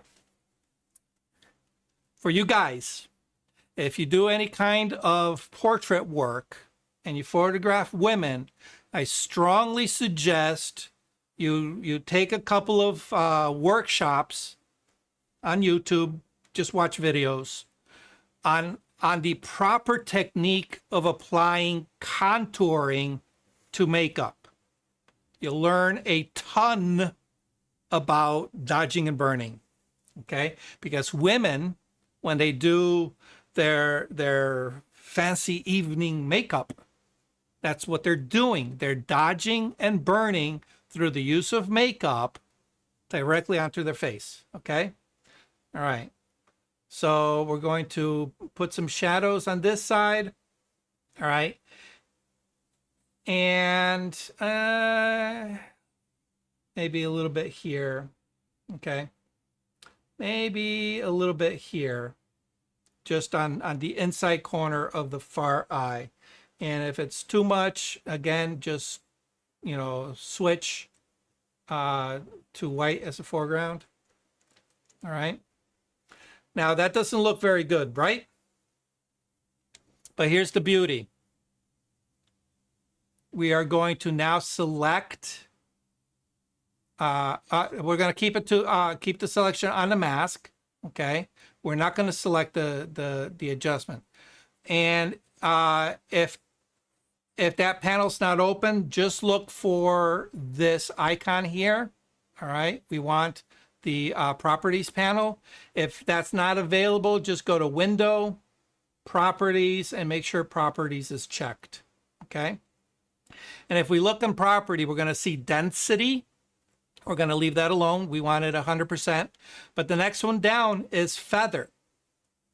And what this does is it artificially manipulates the feather transition of your mask, all right? And we used a hard edge brush on purpose, all right? Because now what we can do is we can take this slider and move it over, and it's going to start softening the edge, all right? And what you want to do is you want to bring it to the point where you cannot make a distinction as to where your brush stroke started and where the image begins. All right, or where your brush stroke, all right, So see, there we can see it as we go in, it starts disappearing. If you go too far, it softens it too much and it completely obliterates the mask. All right. So we have to find that little happy medium. And right about, I usually find anywhere between 50 and 75% works really, really well, depending on the resolution of your image. I'm working on full resolution here. Okay. All right. And if we turn that off and on, we can see how we've taken the existing shadow and we've just enhanced it. All right. Now we go to our dodge. I'm going to turn that back on. Hard round brush. White as our foreground color. And in this case, what I want to do is I'm going to make my brushes appropriate for the bridge of her nose. Okay, there's already a highlight there. I want to enhance it. Okay, here, maybe a little dot there. Okay, there's a triangle of light here. Okay, I want to brighten up the outer part of the brow. All right, because I darkened the inner part of the brow. I want to lighten up just the outer part, maybe a little bit there, just to add a little bit of a sparkle. Okay, a little bit there. All right. On the brow, you know, often we'll want to lighten up a little bit of the upper brow. Okay. And oftentimes we'll want to darken this. I'm not going to darken it here because, like I said, the highlights were already pretty good, but I don't want to introduce shadow. So I'm going to leave the forehead alone, but oftentimes you might need to put a little bit of highlight there. Okay. And I'm going to put a little bit of, that's a little bit too heavy. Let me make my brush a little smaller. I'm going to put some light here. And right in where there's the natural divot right in the middle of your upper lip, I'm going to put one there. Okay. She's got dimples. You can also put highlight if you want to highlight the dimples. All right. It's entirely up to you. It looks like clown makeup, but all right. Once we go to, what we want to do is we want to go to our mask. Okay. All right. So here's the, whatchamacallit. This icon is for our curves adjustment, and this one is to select our mask. We want to affect the mask. All right. I'm going to take our feather and again, bring it out about 50, anywhere between 50 and 75 pixels for full resolution. That looks pretty good. I don't see any of the edges. Okay. Let me close that. I keep doing that. Zoom out so you can see the full effect. All right, I'm going to group these so I can turn the effect on and off all at once. Control group. All right. So that's after, before, after, before, after. Okay. It's a little heavy on the brow. That's not a problem. We can go to our mask. Okay. Our mask. If I want to, I can just bring the feather back down. All right. And what I'm going to do is I'm going to take my hard round brush, make it a little bit larger. I'm going to select black as my foreground color. Now, if I do black, it's just going to erase it. I don't want to do black. I want to do an opacity. So maybe about 30%. And I'm just going to reduce that a little bit on the upper part. Okay, see how that just kind of toned it down? Didn't remove it, just toned it down. Bring my feather back up to where it was. And now you can see, and right above the brow is not as intense. So that's how you can control your dodging and burning areas on the face. All right, before, after, before, after, and it just gives the face a little bit of a glow. All right, and if it's too much, all right, I have this all in a group. I can even take my opacity down and use opacity to kind of control how heavy handed that effect goes. Okay, rather than playing around with the curves adjustment, I can just fiddle it with it here. Okay, and that is a super easy way of doing dodging and burning. All right, I suggest give this a try. It's so easy, you're going to wonder why you never did it before. Okay. All right, open up for questions. Questions. I just got to figure out, when I first saw the photograph, I was trying to figure out, is there, oh, power went out. Are we there? Yeah. Okay, good. All right, everything flickered. Oh yeah, no, sorry, that was me. Oh, no. I got to figure out how to recognize what changes that need to be done. Because when I first saw it, I thought, oh, that is nearly perfect. But you brought out so many different angles to make it look stronger, and that's what I have to work on. You know, recognizing. Yes. Oh, let me tell you. Yes, that was one of my biggest hang-ups when I was first starting out as well.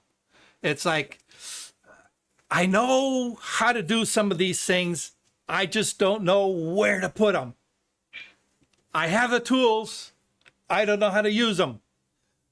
It's a hammer, but do I use it to cut a piece of wood in half? Do I use it to, put a light bulb into the fixture? You know, it takes time to make that connection. Yeah, All right. And just trial and error. yeah. But let me tell you something. All right. So now I've taught you a technique. Yes. All right. And in this particular case, this technique is very, it's very purposeful for a very specific task. Okay. Can you modify it to do other things? Yeah, absolutely. So, if I wanted to, let's say, add accents to her hair, Ctrl-I, invert it, hard round mask. Okay. So now I say, okay, I want to figure out how to enhance this. All right. So here's the wonderful thing about this technique. Okay. Think in terms of enhancing what's already there. Enhance what's already there. Okay. Now, in this particular case, like I said, the shadows were, they were there, not quite dark enough to what I wanted. All right. And the highlights were just barely there. Okay. So now, if you look at the image without any enhancements, yes, it's a very pretty picture. She photographs really, really well. The light, it does her justice. Okay. But I want to elevate it to the next level. All right. I want to really, really extract the form. All right. Is there anything wrong with this photograph? Absolutely not. This is a quite serviceable photograph. Okay. But my goal is to take my very serviceable photographs and bring it to that next level. All right. So if that's the case, a rule of thumb is every image every image that you take and put out to public should be edited. Okay? Should be edited. All right? And I'm trying to make the process as easy as possible for you to comprehend. So there's only 3 areas that you're going to edit: luminosity, color, and texture. Okay? And what we want to do is create a little bit of contrast in all those areas. Contrast is what sells the image. All right, so if contrast is our goal, and I look at her face, we see there's a little bit of contrast, and it's very subtle. And there's nothing wrong with that. There are times when that is all you need. All right. But I want to put it to the next level. So now I say, okay, I'm going to take the highlights that are already here and I'm going to push them up. I'm going to take the shadows that are already here and I'm going to drop them down. All right. Now notice I'm only attacking the highlights and the shadows. Why? Because the mid-tone, the true tone colors are perfect. Her skin tone is her skin tone. She's properly exposed. She's not underexposed. She's not overexposed. Okay?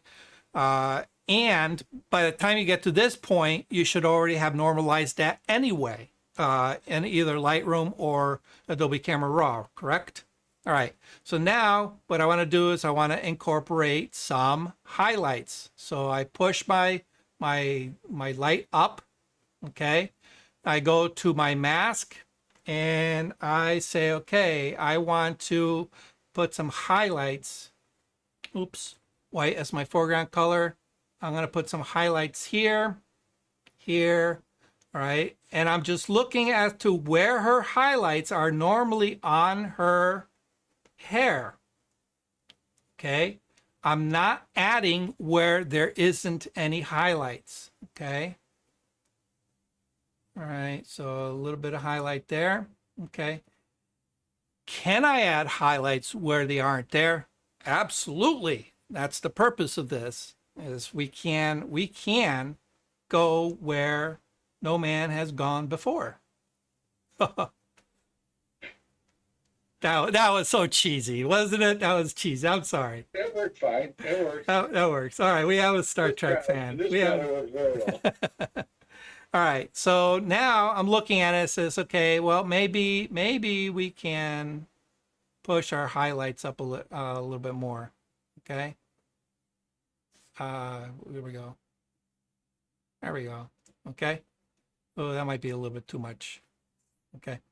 All right, so now we go to our mask and we feather the edges until it's just making those pop, okay?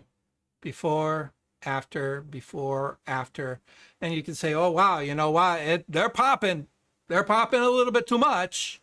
We can go back and we can tone those down, all right? And if you say, okay, well, it's kind of attacking some of the shadows, we can take the shadow part and drop it down. All right, that's the wonderful thing about a curve, is that we can target anywhere along that black to white scale. Okay, all right, so that's our dodge. Get the dodge out. Oh, I can spell. D-O-D-G-E. All right, create another one. We're going to darken down. Invert our mask, all right? White as our foreground color, all right? And maybe, are we burning down enough? Maybe not. Let's darken it a little bit more. Okay. And we're going to add some shadow on the dark side. I'm just making lines. All right? That's, oh, I see. I got 30%. That's why. Okay. Control delete. Okay. Let's go to 100% opacity. There we go. Now, okay, now we can. Oh, now it's too much. There we go. Okay. And anywhere I want to introduce shadow, I'm going to make a little line. Okay.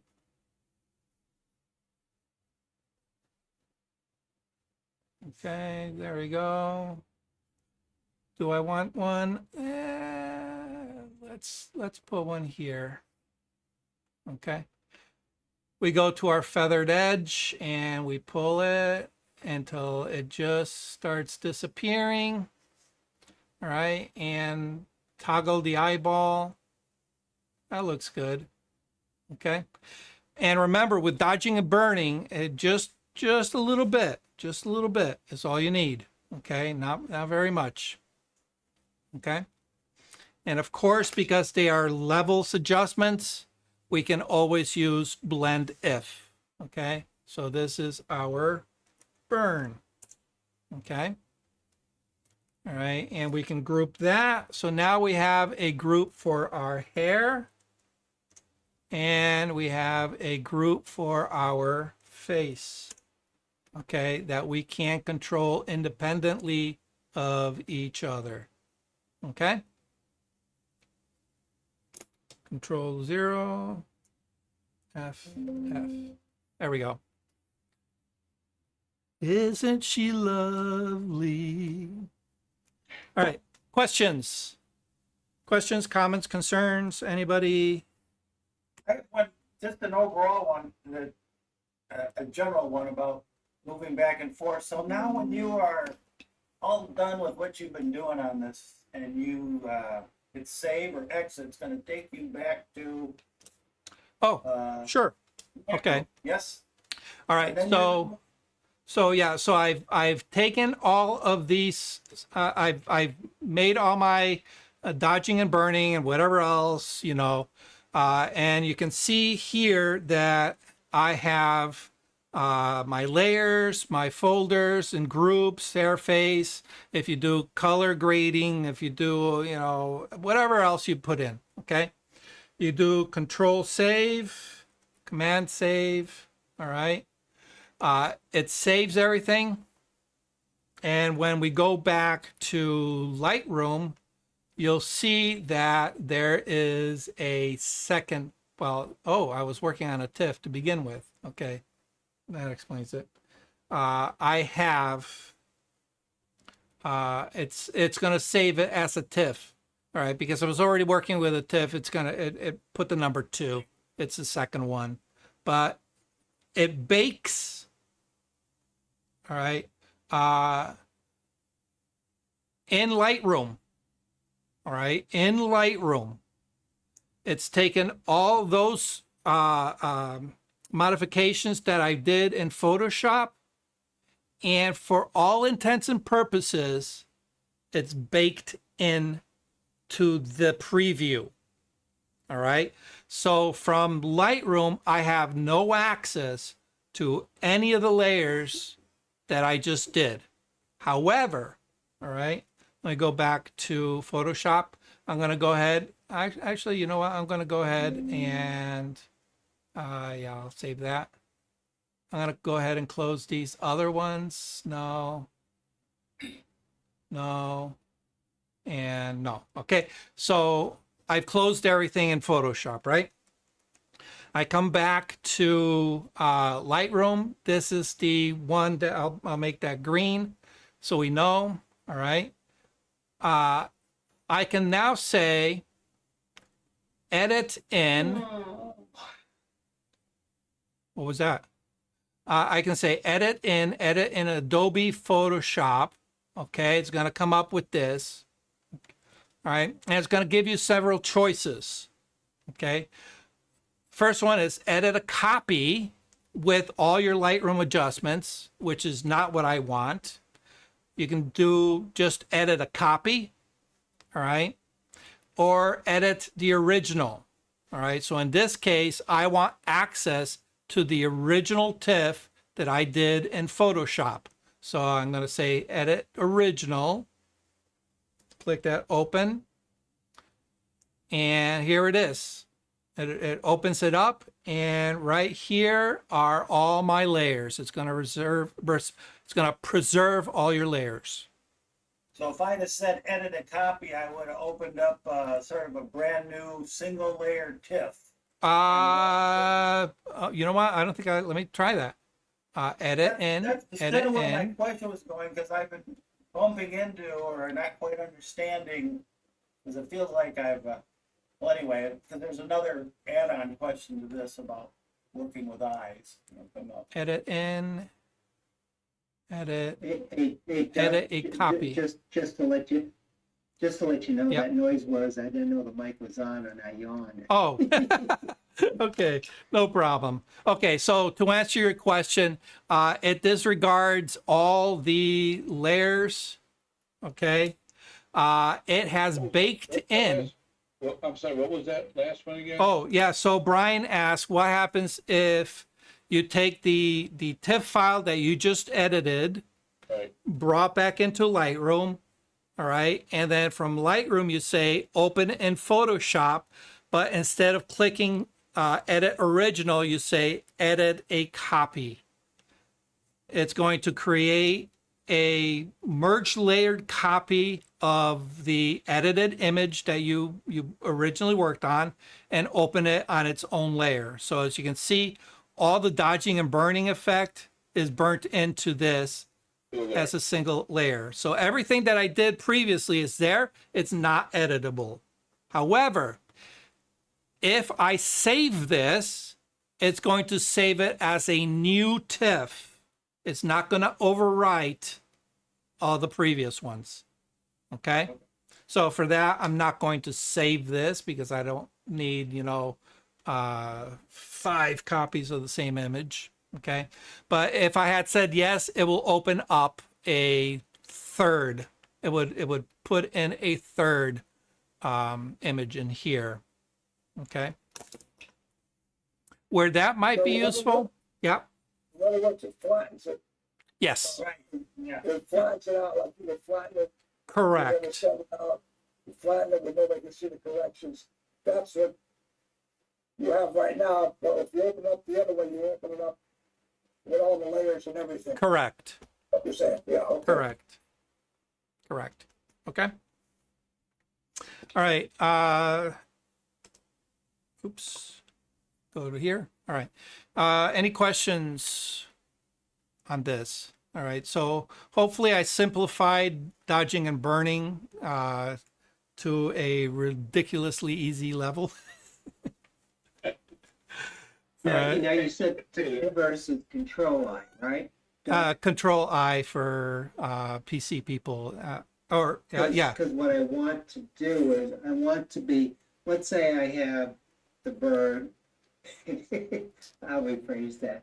Let's say Your subject. I have my subject and I have my background.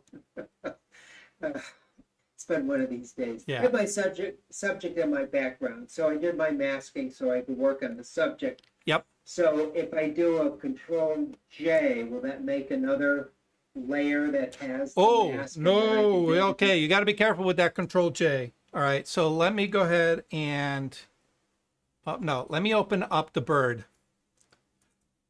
I've done that more than once. Yeah. All right. Because this is the one that has all the masks. Okay. So now, We don't see it.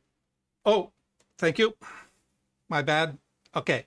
So I've done some stuff. I say, okay, I want to make a vignette just for the background part. All right. Whatever it is. Okay.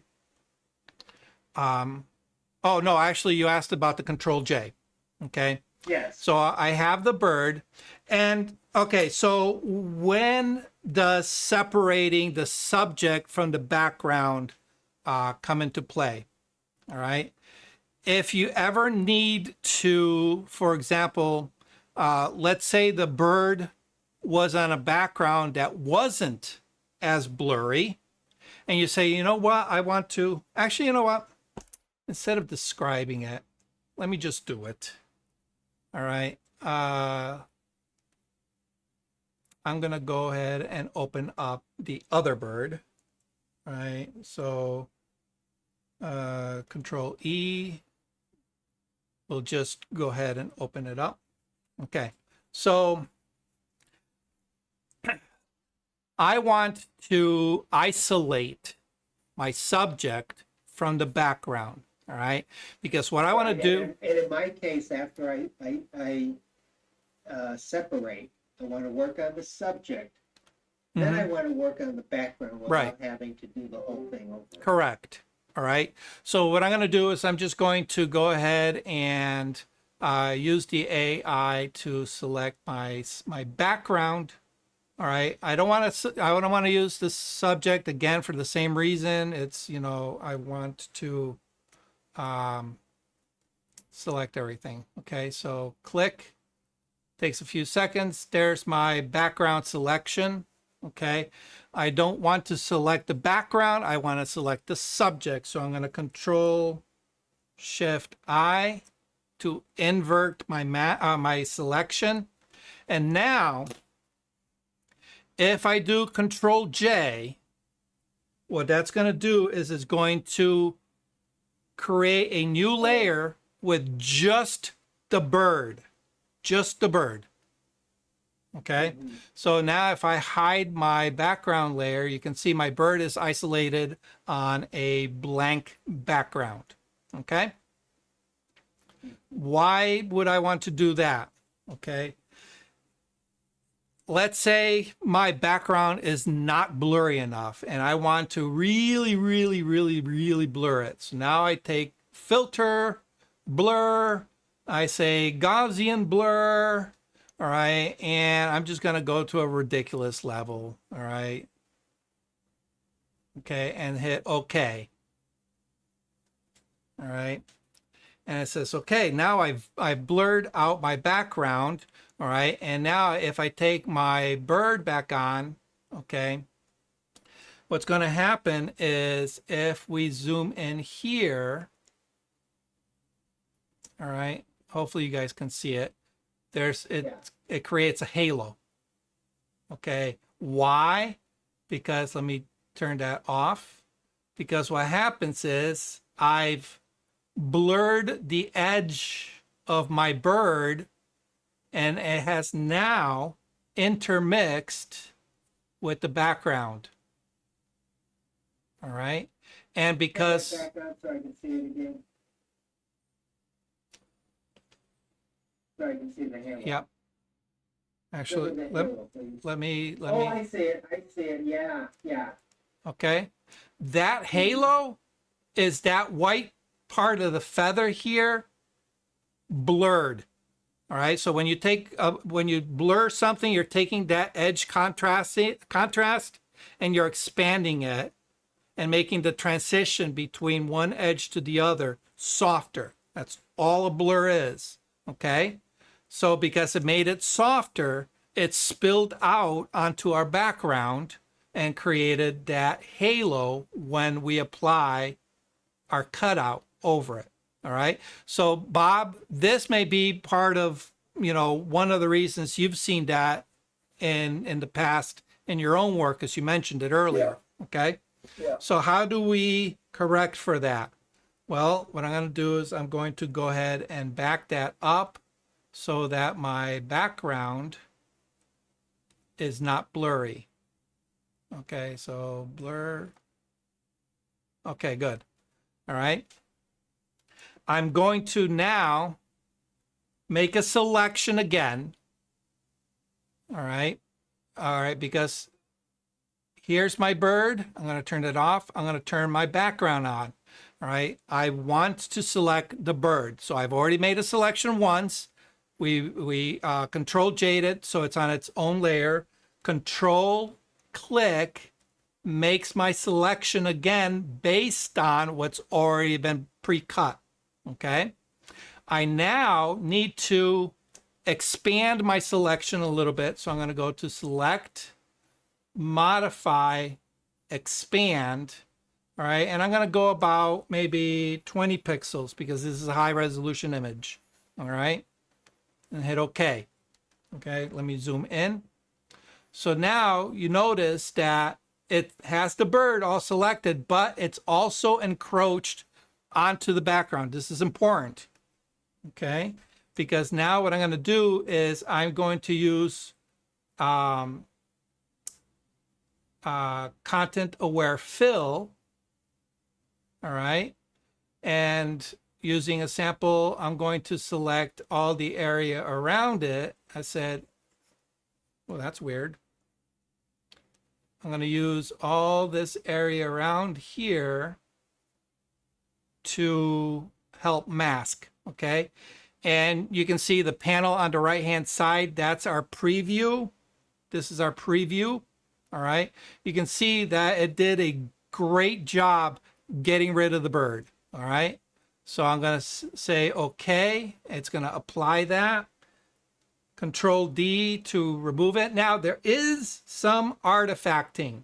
All right. If we look here, can you guys see that? There's a little artifact. I don't care about that because we're going to be applying a blur to this layer. Okay.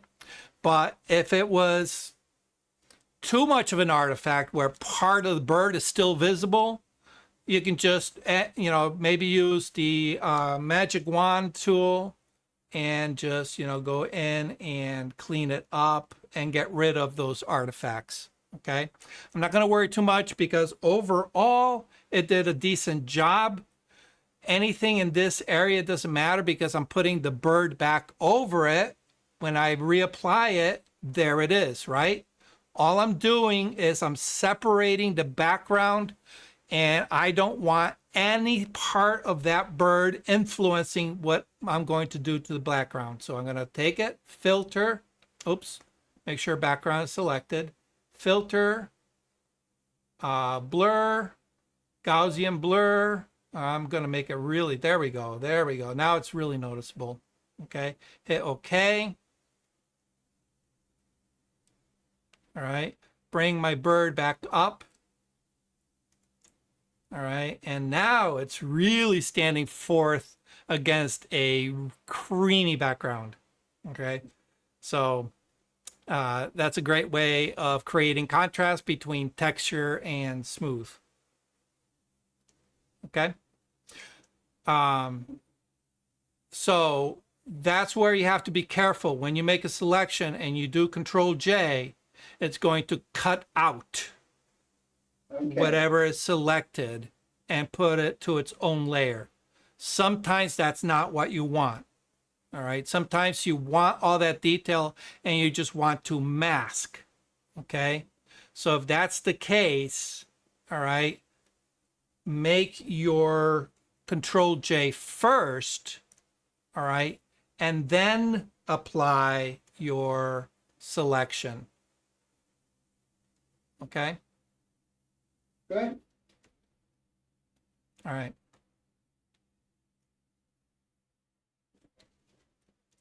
Da, da, da. That looks pretty wild, doesn't it? All right. And, oh, wrong. Oh, yeah, why not? We'll put a warming filter. No, let's put a cooling filter. Let's, cooling filter. There we go. Okay. And let's drop down. Whoa, look at that. That looks pretty sharp just like that. Okay. Just that little text in the bottom. You want a piece of this? Yeah. Actually, there's plenty of negative space. Oh, actually, it's on its own layer. Guess what? We can take that and move it over. Oh, there's some artifacting going on here. All right, that's okay. I can just make a selection of that. and delete. Okay, actually, let me go to regular lasso and control delete. There we go. Oh, Yeah, there you go. Do you want a piece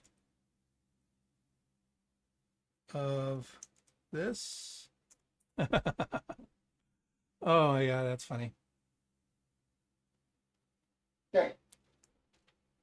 And of course, you know, you can go all kinds of nuts crazy with the font. All right.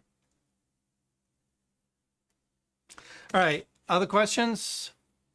Yeah, I did not know you can expand text like that the way you did the drag. I did not know that. Oh, yeah. Oops. Let's select that. Yeah. It's its own entity. So you can do all kinds of stuff to it. If you want to maintain the aspect, you know, you just hit the shift key and it's going to expand it equally both ways. Otherwise, you can do all kinds of crazy stuff. All right, and of course we can let's see. Oh, that's hard to read. Yeah. Let's see. Those cross message. Yeah. Okay, there you go. Do you want a piece of this? Okay. Now, once you have something separated, kind of like what you do with the bird here, all right, you have to be careful because if you do like, let me just add a quick drop shadow. If you do any kind of dodging and burning on this, let's say I want to do a, I'm just going to burn the lower part of the bird. All right, I'm just going to take this down. Okay. And let's do a gradient. Okay. All right, you'll notice that it's applying the gradient on the entire image. You see how it's affecting the lettering, it's affecting the background and everything. Okay. If I want to affect just the bird, I'm going to bring it, put that right on the level right above the bird, and using the Alt or Option key, if you hover in between the two layers, let's see if I can do it here. If you, it won't let me do it with the spotlight. Okay. If you target it between, you'll see that clipping. Okay. And it's going to clip it just to the layer below. Okay. Otherwise, if you have that layer selected, you go to your Properties tab. It's also right down here. Click on that.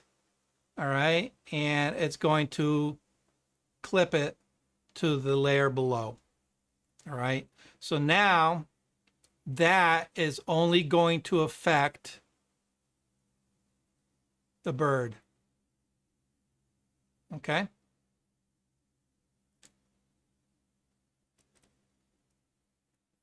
All right. You want? I kind of like that. I'm gonna have to. All right. I have to save this for my thumbnail. I have to. All right. So there we go.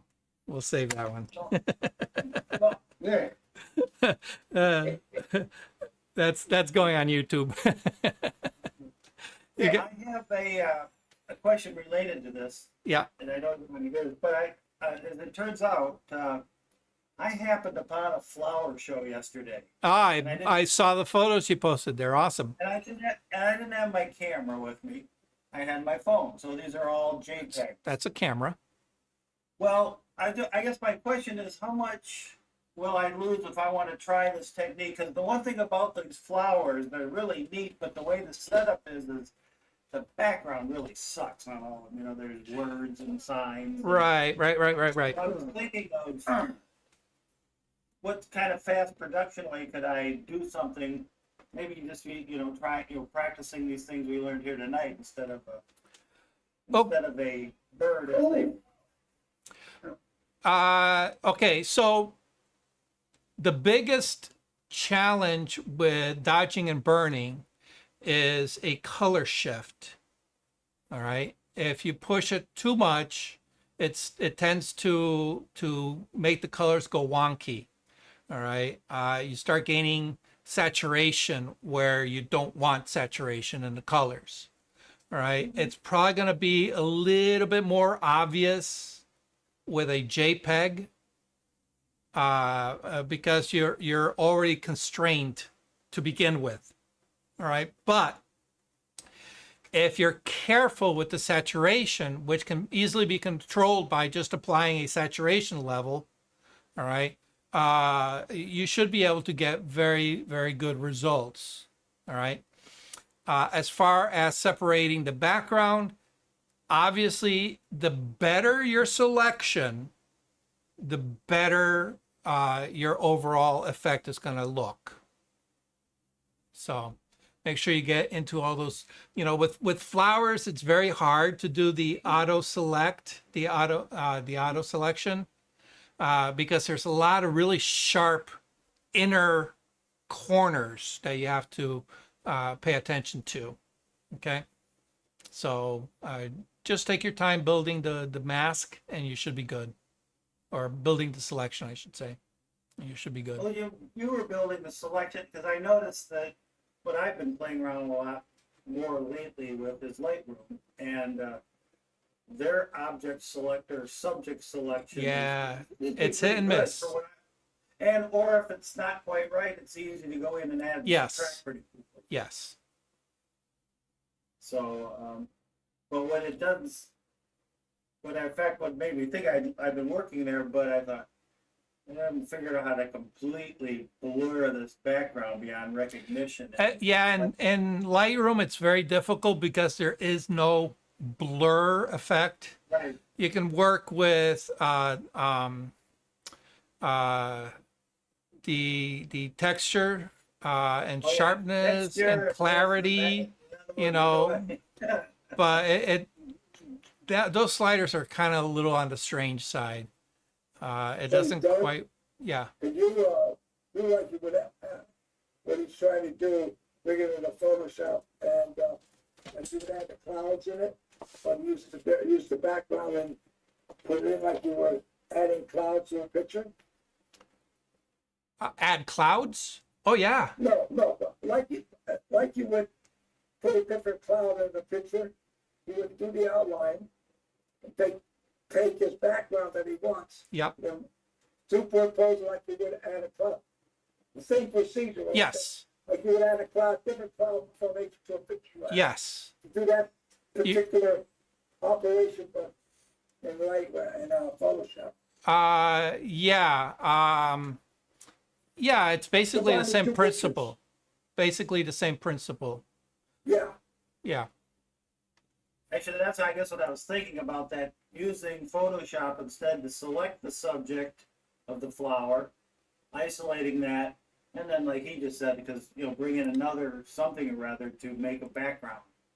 Okay, I don't know. The only flower image, I don't think.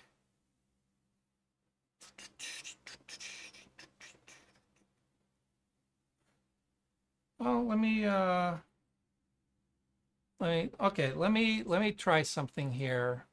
This might be what you guys. All right, I'm going to go ahead and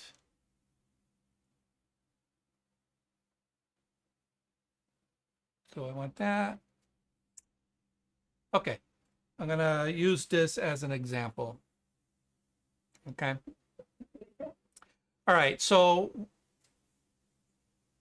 this is kind of a bit of an ugly photo. Maybe I want to isolate. Oh, be nice if I showed you what the heck I was doing. All right. I want to isolate the frog a little bit and maybe get rid of the hand. All right. So, of course, I'm going to do this a little bit quick, but obviously, if you take your time to build your selection, it's going to come out better. All right. So let me go ahead and there's my selection. Those. All right. And we'll do a little bit back here. Okay. All right, so there's my frog. I'm going to go ahead and Ctrl-J. Okay, so now I have the frog separated from the background. Okay, I'm going to take the background, and in this case, you know, I'm not going to remove the frog. All right, what I'm going to do is I'm just going to filter, blur, actually, let's do something different. I'm going to do a distort and twirl, okay? And it brings up this little dialog box. All right, and if I twirl this, all right, so the reason I'm twirling this is I want to get rid of that halo look. All right, but I want to maintain all the colors of the background. All right, so this is just a method of doing that. So I'm going to go ahead and say okay. All right, so now if I put my frog over that, you know, you can see it's not going to create any kind of weird halos. So we go filter, blur, Gaussian blur, and that looks about right. Okay. And we can do that. All right. Now, obviously, this is just for demonstration purposes. You want to pick something that's a little bit more appropriate. All right. So maybe let's pick the frog. Maybe I want the frog there. Okay. And now what you can do is you can manipulate both appropriately. You know, pretend this is a flower. Obviously, it's going to look better if it's a flower than a frog. But here you can use the existing image without having to look for something. All right. And now the nice thing about this, let me bring this out. I'm going to take this and I am going to, there you go. I'm going to expand that and use that as my background. Okay. And of course, I can take this to a whole new level and just do all kinds of manipulations on it.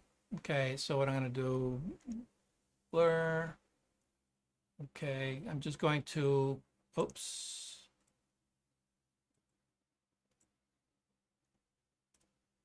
black, just kind of dull down that back, make that disappear a little bit.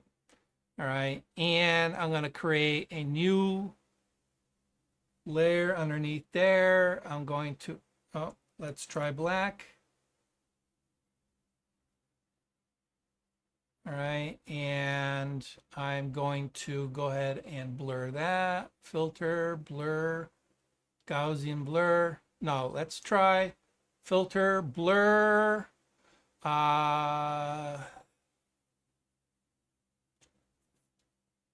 what is it? Motion blur. We'll do motion blur.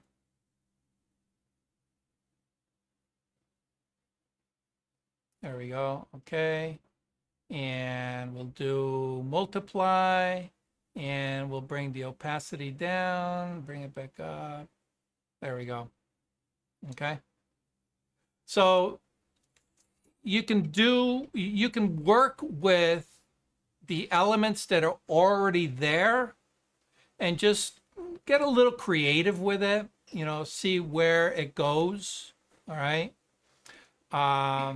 Maybe I want this to go down, by a lot, but I'm going to take a soft round brush and white as my foreground, or sorry, black as my foreground color, because I want to hide that. And maybe just put a little spot right there, experiment, basically. Take the techniques that you've already learned and mix them up. You remind me, I used to do this a lot a long time ago, when I wanted to make a background, I duplicate the image, make it really bigger and fuzz it out, but then just watching you, Doc, this looks like an action to be written. Right? Well, no, because I have no idea what the fuck I'm doing. Oh, excuse me. No. I have no idea what I'm doing. I'm just experimenting here. All right. No. I mean, what I was thinking about for these, like I said, I ran into this place and I got all these images. I don't want to spend a whole lot of time, but I could take, what I want to do is what you just did here is it almost could be turned into an action. Yeah. Oh, yeah. Well, okay. I see what you mean. Yeah. So, do some experimentation and say, ooh, I like where this is going. All right. But first you'll need to isolate what it is that actually works. Because what I find when I experiment, about 80% doesn't work. Yeah. So I want to make sure that I'm not duplicating what doesn't work in an action. I want to keep just what works and apply that to an action. All right. Making actions is a little bit tricky because you have to make sure that it plays really, really well with just about anything that you may have on your layers. So that's why I'm a big stickler for naming layers if you're going to be using them in an action, and name them to something that you wouldn't use on your normal everyday edits. Because you don't want to accidentally overwrite or run into an error where it's trying to create a layer and give it a name, and it says, oh, it's already got that name, and then now your action hangs up. Okay. Like, all right. I spent 30 years as a coder, so I'm on the same page. Oh yeah. Oh, that's true. Yep. Absolutely. All right. Made me think of it. Just looking at your steps, and I go, this looks repeatable. Yes. Very much so. All right, guys. I hope you learned something. I hope I retain it. you could always watch the replay. Okay. All right. If anything, just remember that last part with the hard brush and then use the slider to manipulate the edge of your mask for your dodging and burning. One layer for brightening, one layer for darkening, and you got your dodge and burn. Okay. And thanks to Unmesh Denda for sharing that with the entire photo editing community, because let me tell you, it is a godsend. It's so easy, you'll be dodging and burning everything. So, all right, guys. We'll see you next week. Oh,